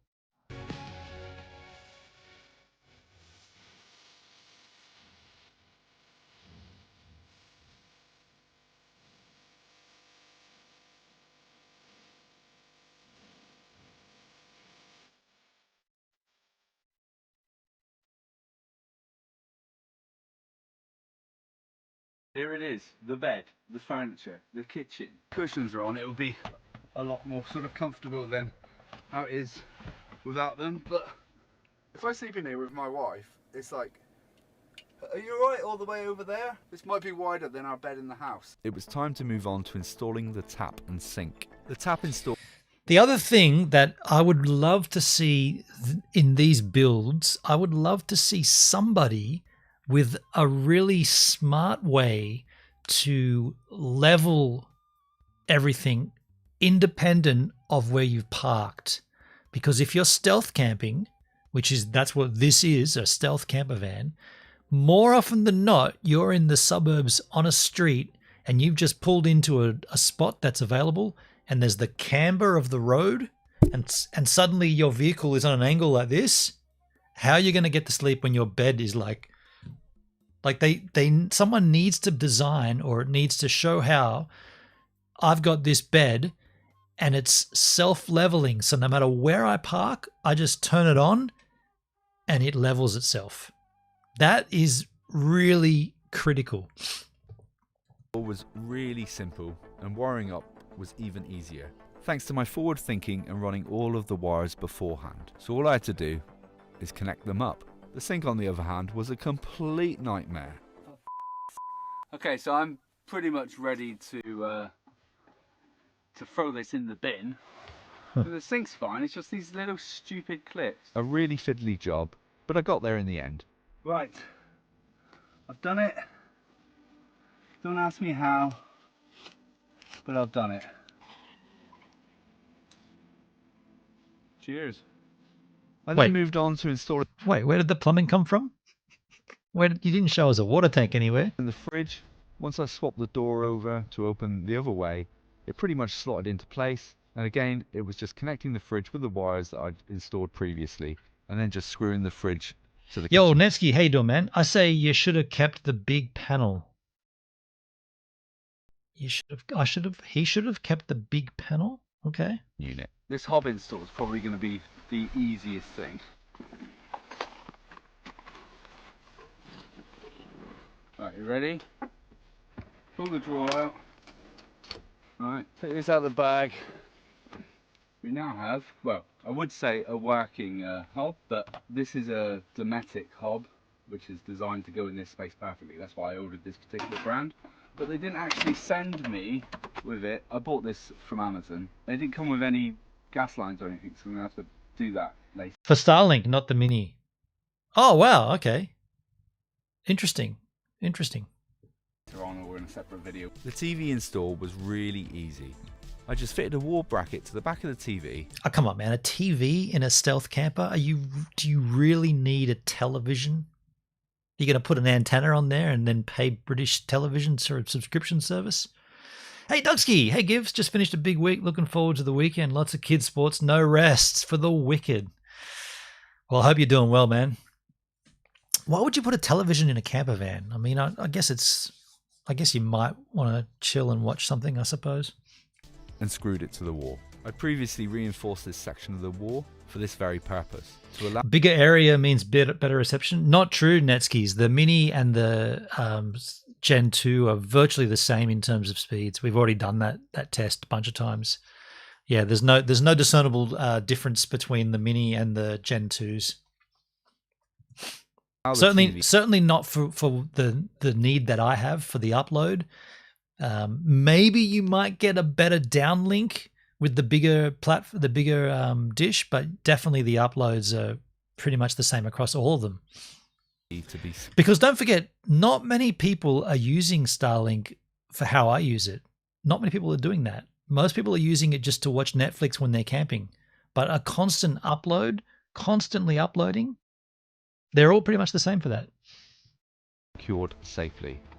Before I carpet this bit of plywood, I am going to be mounting a TV at the top here, and because this is only 5.5mm plywood, it does need to be thicker. I'm going to cut this up, screw it to the back so that we've got a thicker bit of wood, so that when we attach to the TV, suspend it on the wall. I'm open to opinions. Well, I'm open to testing, and I've tested both of them, so I'm already, yeah.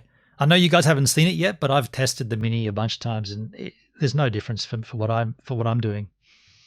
It will actually be 18mm ply as opposed to 5.5, and then at least I know it's not going to fall off the wall. I then installed some nice LED backlighting for the TV and installed a reading light on the other side. The next job, which wasn't really a job, was installing the bench cushions. I had these made to order from the same company that supplied the furniture, and they fit perfectly, and what a difference they made. And now it's just the finishing touches, just to bring this whole van together. I started off by carpeting the cab side of the bulkhead in a light grey carpet, so that it blended in with the existing colours in the cab of the van. And you remember that door that was too big earlier? Where I decided to cut it down the middle and make a bifold door, so that you could open it without hitting the kitchen unit. I then painted the bulkhead the same colour as the kitchen doors and moved on to the flooring. I used this self-adhesive wood effect tile flooring, which I described to fit around the furniture. The reason I chose this particular method for doing the floor was so that if I ever damaged the floor in the future, I could just replace a couple of the tiles rather than having to replace the whole floor. Once the floor was down, I finished it off with a bit of trim and some metal edging for the door steps. The bifold door then got insulated painted on one side and carpeted on the other to match the Rad. bulkhead. I just realised I forgot to mention that the bulkhead also got insulated when it was installed. And to finish off, I tidied up inside the kitchen cupboard and carpeted some of the door panels. And that was it. 30 days of hard work and the stealth camper van 30 days? He did that pretty damn quick. 30 days, that's all it took him. was finished. Well, kind of. As you can see, the van is now sign written. Look at that! Now I did go for an asbestos removal van, as you can see, but there's going to be times when I'm going to want to use this van on campsites and things, and they probably won't let you on if they think your van has got asbestos in it. So I did think of that, and the only way I could really think about it was just to take the sign off completely. These... He should have, I guess that would ruin it. I was going to say he should have made a phony business. That's probably a business, right? Are magnetic signs. Same with this one. Just comes straight off. I've tested them as well. They do stay on when you're driving, which is, you know, the whole point really, isn't it? I have also put a danger asbestos sign here as well, right next to the door handle, just to put anyone off from breaking in when I'm asleep inside. And as far as the back doors go, these are also magnetic. They just peel off. Now this wasn't the cheapest build I've ever done. The van that I did up before this one was actually a budget camper van, and I built it for a lot less than what this cost me. But we're going to go with the price here. He's in the UK, so British pound. What do you reckon he paid for that? I'm going to go with, I reckon he's probably spent about just under £20,000. Actually, no, that's probably a bit too much. Reevaluate. Just under £15,000. I reckon about 14,000 quid. I have added everything up, and I'm guessing that you're all probably wondering how much it's actually cost. And the total, including the purchase of the van, came to... Oh, wait. The total, including the purchase of the van, will subtract the purchase of the van, just the fit out. I'm going with about 14 grand. To this much here. Wow, I was well and truly wrong. The total, including the van, 11,000. I was well and truly out. So what did he pay for the van?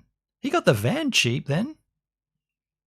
Damn, dude, that's not bad. Hey Siri, what's 11,350 British pound in Australian dollars? 11,350 British pounds is $23,538.20. 23,000 Australian dollars. Let me tell you, when I went to buy GoVan, they were advertising it for 21,000. That was just after COVID. They were having a laugh at that point. I got them down to 19,000, but in all honesty, GoVan is probably worth about 11,000 maximum. But that's pound, but you know what I'm saying. And if I minus the amount of what I paid for the van, well, it's actually this much. Is there... Dude, that's sick. He only spent 6 grand doing that. Anything I would do differently? As far as the space goes, I absolutely love it. And I'm really happy with the fact that I made the sign writing on the outside removable, because you don't necessarily always want to have that on the van. I did also block in the toilet as well, just with a bit of... There it is. The toilet. Just to hide it a little bit, and you can access that just by pulling this off, and then the toilet slides straight out. And it sticks on with magnets. Okay. Nice and easy. Thank you for watching. If you'd like to actually see a full van tour of this van, then click on this video here. If you'd like to see any of my other builds, then check out either this video. I'd like to see you taking that thing out for a run. This was 4 weeks ago. His channel's called LoveSundays. In this video, I get a rude awakening. Shush. Stealth van camping in an unfamiliar town. Rainy stealth camp at a railway station. So there's the stealth camper van tour. Let's take a look at... Is that it? Is that the van? This is the van. Let's take a look at this.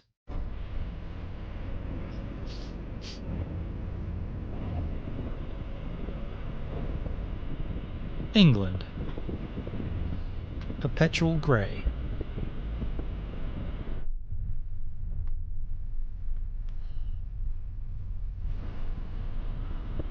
Dirty, dark, miserable weather.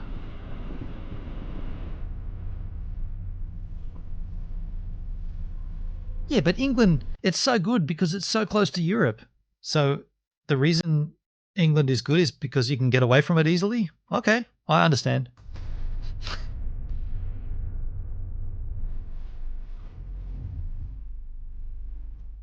He boarding the ferry.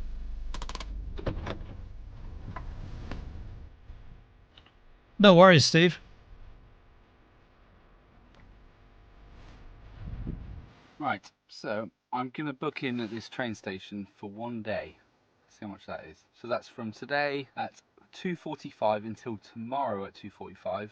It's £5.70. I'd say that's pretty reasonable. So as you're probably aware from the title of this video, I'm staying at a train station car park tonight, and it's absolutely miserable outside. I was sort of contemplating what to do this week, and what do you do on a miserable rainy day? Let's test. Go and park up at a train station. How stealth this van really is. The main part of the train station is just here. There is a police car over there. It looks like that's their permanent parking space, so at least I know I'm going to have protection tonight. And then that's the way out. I've heard that this car park is actually quite strict. I was reading like the reviews online, and somebody got a £100 ticket for slightly parking over the white lines. Hence why I made sure that I tucked myself in as far back as I could when I parked the van. That's as close as... I can't really see any cameras anywhere. And I figured the worst thing that they're going to do is probably send me a £100 parking fine if I stay in the van. What? So refresh me. Is it illegal to park in a parking space and sleep in your car in England? I don't think that's illegal in Australia. It'll be quiet, not. He's got some pretty good insulation there, Doug. But I still need to not make it obvious, not draw attention to myself. And the only way to do that is to get in and out through the front, through this door here, as opposed to the sliding door or the back door. And also not be sort of getting out of the van every 5 minutes to have a take ciggy, pictures, or, you know, to go from one place to another. Take pictures of the train station. I don't have any food with me tonight, so we will need to go into town and go to a shop, and I might go to a pub as well, just so that it does get us out a little bit. But again, I need to be very careful about leaving and then coming back as well, without drawing too much attention to myself. I think he's overreacting here. Like you don't have to be that stealth about it, you know? Like you paid for the parking, so you're allowed to park your vehicle there. What you don't want to do is have 10 mates over and have a big booze up outside the van, you know? I help Gibbs play on YouTube so he gets the watch hours. Thank you, man. Or go for a whiz. Well, Doug, he does have a bathroom inside of the van. He showed that. So he can take a whiz and a poop if he needs it. To get this van all stealthed up in the front here, so I'm going to put my hard hat on the passenger seat top like that. Nice. My newspapers, which are already out. I did move them because they were annoying me when I was driving. So that can go there. He's one of few people I play a bunch of videos on no volume, so he gets the outs. Thank you. Thank you so much for doing that, dude. I appreciate it. I'm going to put the mask on top as well. What else have I got? The humidifier can just live there. I have added to the mess as well by putting a chocolate wrapper, but that was actually just me. I don't have a bin up here, so I just thought, yeah, let's just add to the mess on the dashboard. I do also have my sign writing on the side of the van today as well, so at least it might sell the builder's van a little bit more, but also keep people away from me because they'll think, asbestos. I'm not going near that van. So all I need to do now is pop into the back, get comfy, and figure out what I'm going to do for dinner.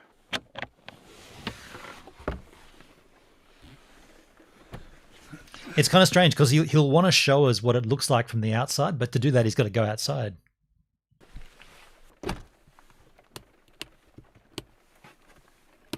Here we are, nice and cozy. So I am pretty much shut off from the outside world in here, although I do have CCTV, so I can keep an eye on the outside world if I want to. But how well does it work in the rain? It looks like we've got a few droplets of water on the camera, but other than that, I'm sure it's going to work just fine today. It's feeling a little bit chilly back here. It's so well insulated. I mean, the temperature's dropped anyway. I'm so glad I've got a diesel heater, because else tonight might have been really, really cold. So I've just been sat here chilling, watching some TV, and the thing that I've noticed. By the way, just watching, like what you were saying about getting my watch time up by playing my YouTube videos, I do have those 12-hour not streams. Yeah, I did them live as well. There's 12-hour videos on my channel. You know, waterfalls in New Zealand and lakes and stuff. If you really want to get the watch time up, just play one of those and it just sits there playing it for 12 hours. Is that every so often, should probably have expected this, the train station tannoy goes off. Please, literally probably one every 20 minutes. I'm hoping as the night goes on that quietens down, because you know, that'd be interesting. I was going to see if I could wait until the rain stops before heading out and getting some food for tonight and just sort of scoping out the area, but I've just looked on the Met Office app and it looks like the rain's not going to stop. What I do sometimes is I go to the channel, I tell videos to play, and I pick random videos to be in the queue for. Oh, that's a good idea. So it looks authentic. Yeah, that's cool. I didn't know you did that. Thank you, man. Until tomorrow morning. So I just need to get my waterproof coat on and just head out in it.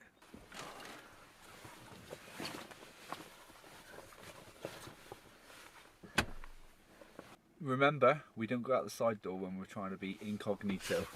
We go out through the front.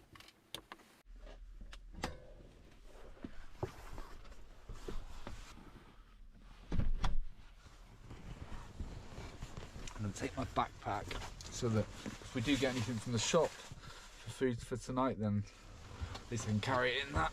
Right.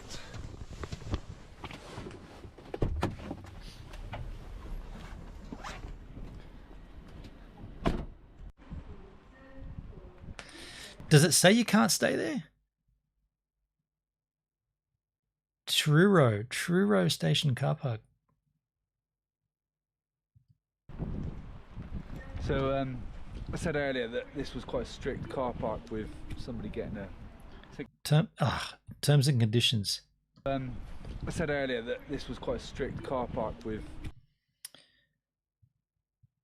This car park is for rail use only. Parking is subject to pick up and drop off, blah, blah, blah.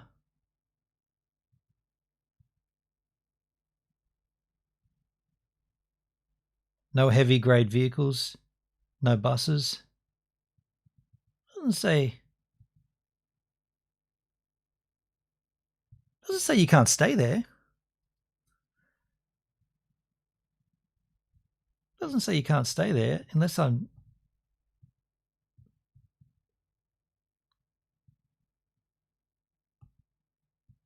Yeah, I don't think. I think he's good. Ticket for not parking within the marked bay. It does actually say on here, failure to park within the marked bay, you will get a ticket for. Overstaying the parking period paid for, you get a ticket. Failure to purchase and display a ticket. Motorcycles are free. No heavy goods vehicles. That's good because my van's a light goods vehicle. No buses, and tickets are not transferable to another vehicle. You're watching a band called Barn. Okay, cool.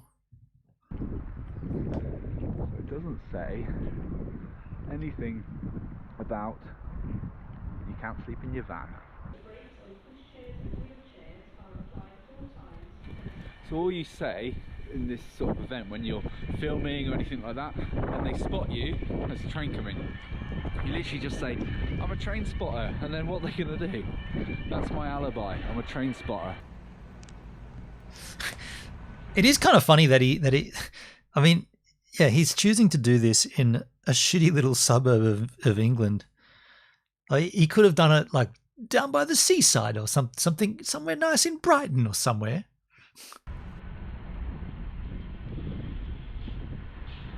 Like, it's not like he's there to, maybe he's going to visit a friend or something, but I don't know, like, he's going to go out for the night in that town.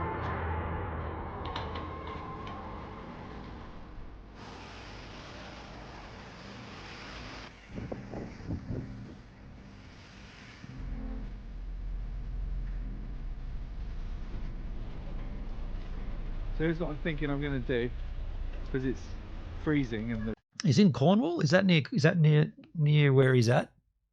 That's significant. That's where I took my first steps as a baby, in Cornwall. the weather's so bad. I'm going to first go find a pub so I can warm up and have a beer, and then I'm going to find either a supermarket or like a smaller shop so that I can get some food for tonight. But because of where I'm staying, I'm thinking I'm probably going to need to eat like cold food. I don't really want to be cooking in that car park. I don't want to sort of draw attention to myself by cooking bacon or burgers or anything, so it might have to be cold cuts tonight. So you're going to build a van to travel off grid? Me? I've got GoVan. I've got GoVan. I don't know if you've seen it.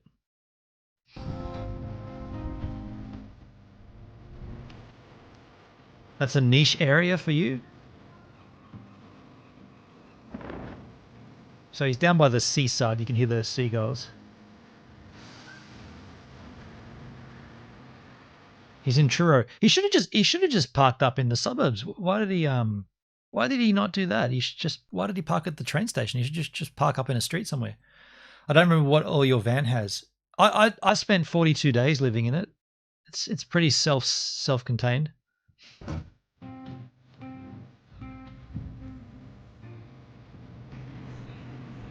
Food.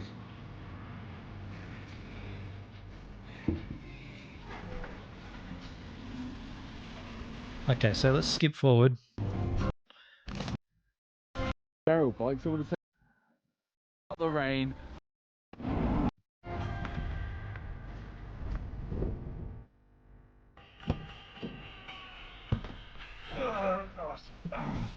I'm in, oh no, I've lost my helmet. That's what she said. That didn't really work. Oh, God. Get on there. I lived in a 10x6 camper I built from an old shed on D-Live for over 3 days. Nice. Nice. Right, chuck your bag in. Okay, nice. So let's...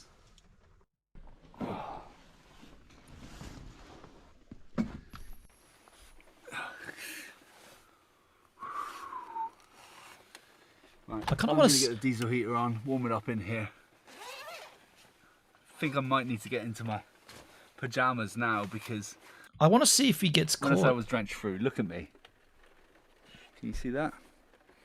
You see how wet my trousers are? Wet me trousers? So I'm thinking I'm just going to change my trousers. So he doesn't get caught, but there is a... Change my socks. The floor in this van. There was a video on his channel.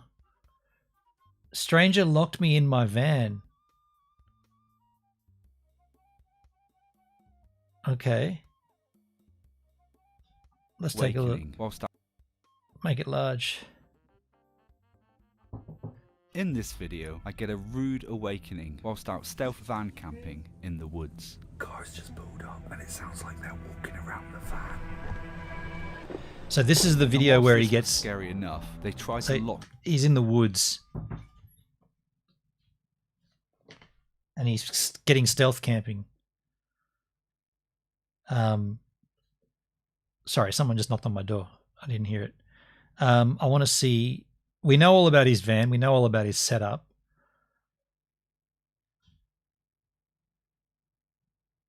Let's see how he gets locked in. Okay, I guess I probably should look for timestamps. No timestamps.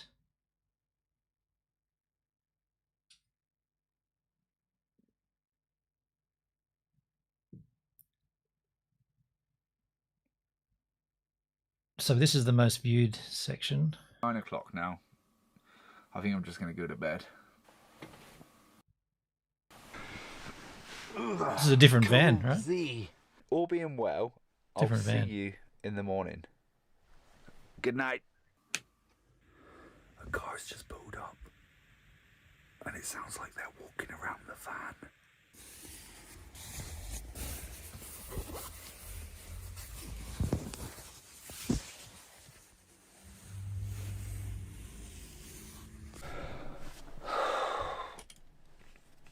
So I was just woken up because I heard a car pull up, and it was at the front of the van.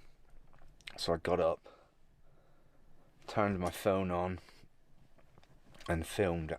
And as soon as I drew the curtains back, they drove off. They got to the end of the road, turned around, and then came back and parked behind the van.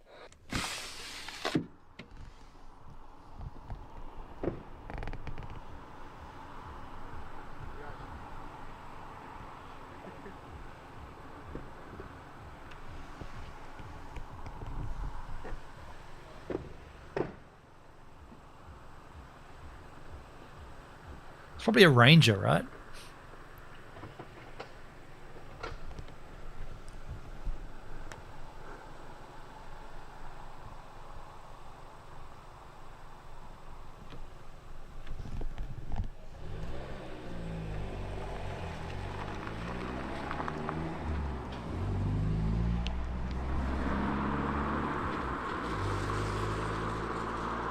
Damn, he's right on the edge of the road. I don't even know, like, what they just think that there's just some random van parked here that they might be able to break into, or I don't know, but it's a little bit freaky. It makes me kind of like, I'm not moving, but I don't want somebody breaking in thinking there's no one in here, because that would be a right pain. Hopefully I'll get a good night's sleep.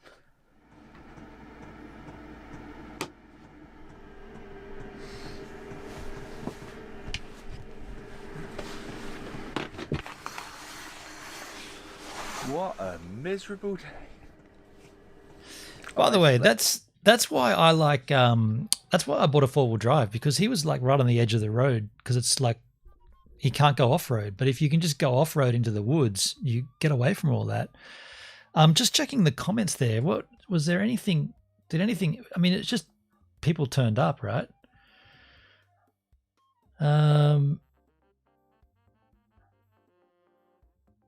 I'm posting this because I'm tired of repeating myself. For anyone who thinks I was trespassing during my beautiful woodland walk in the video, okay.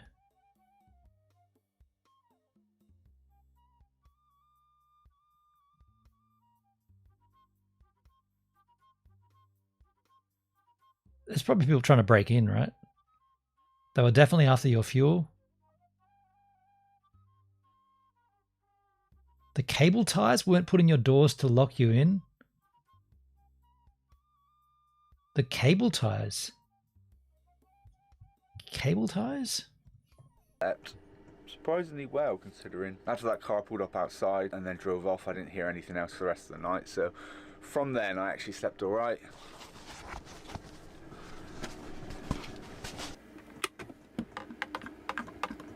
Right, well I think we should at least go outside and see how miserable the weather is.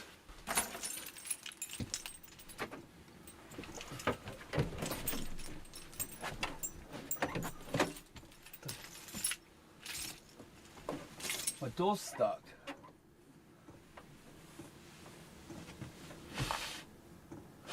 Do you reckon he faked this? What the actual... Do you reckon he's already seen this and he's going back to film it after the fact? Let's see. Let's go back. His initial reaction. And I actually slept all right.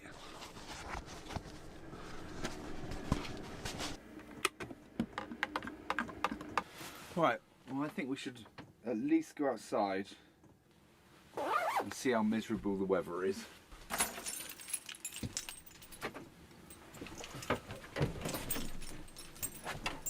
It's hard to tell. It doesn't look that convincing.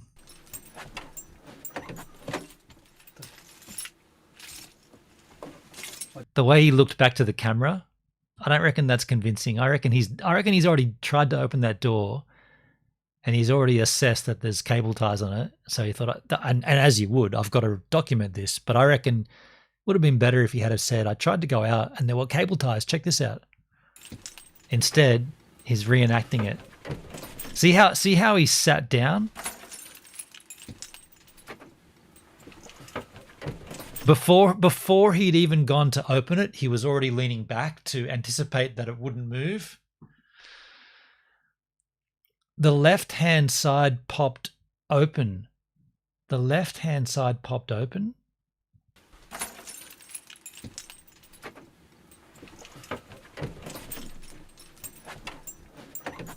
No, that's a sliding door. It's got to go out and down, or out and back. But what I'm saying is, I reckon he already had opened it before he shot this, and he then went back to make it look like it's the first time he's doing it.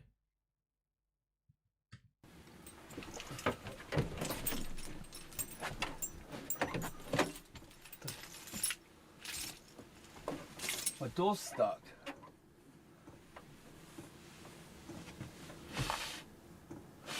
It is frightening, though. What the actual... Couldn't have been completely frozen? Frozen. No. It's been cable tied from the outside.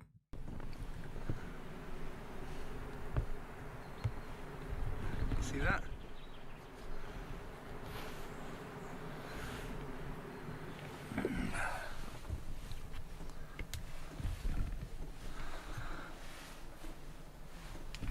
I don't even think I can shut the door on it. So when I said I got left alone last night, it doesn't look like I did get left alone, does it? I didn't even hear anyone out on the side door. Right, I've got to work out how to do this. Don't think I've got any pliers. I'm live.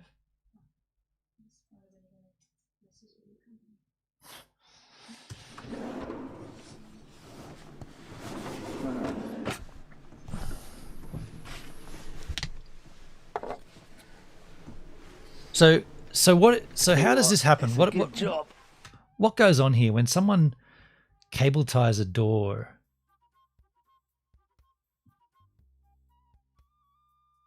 Let's just search for cable ties.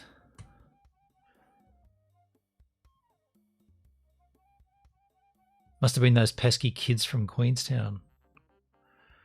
Who did that in Queenstown? The cable ties? To me, putting the cable ties on your two doors was to make you exit out of one of the other two exits.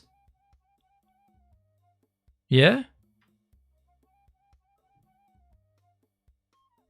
Yeah, that's true. Make you exit from one particular door.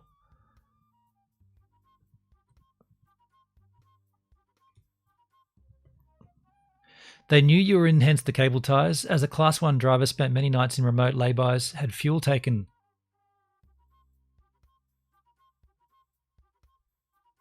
Wow.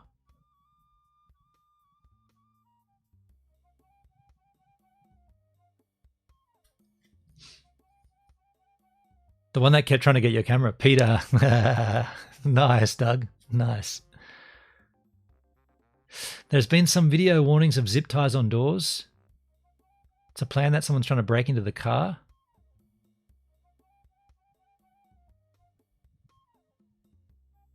Interesting. Let's I'm not content. I want ChatGPT. Did I close it? Dude. Oh no, I've still got it here. We're talking about Suno. When someone puts cable ties on a car door, it's not, how do I make this the best? How do I word this correctly?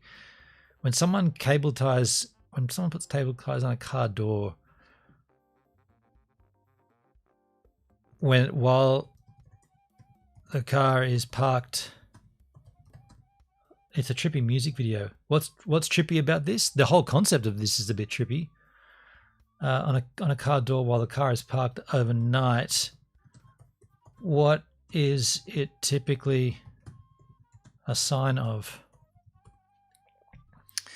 Finding cable ties or zip ties on a car door, especially if your car was parked overnight in a public or vulnerable location, can be a potential red flag. While not always criminal, it is commonly associated with suspicious or malicious activity. Potential interpretations, marking a target for theft or vandalism.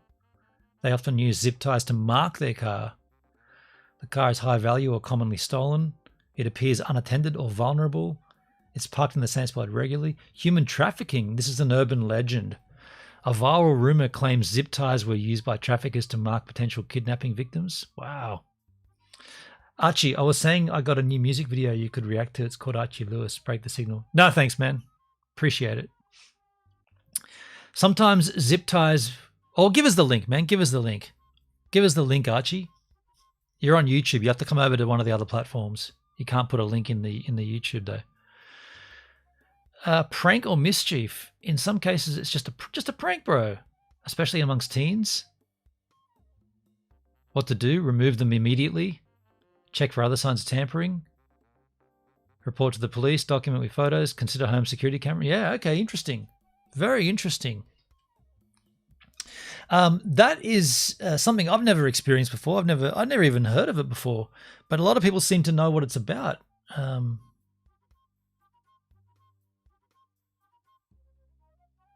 Wow.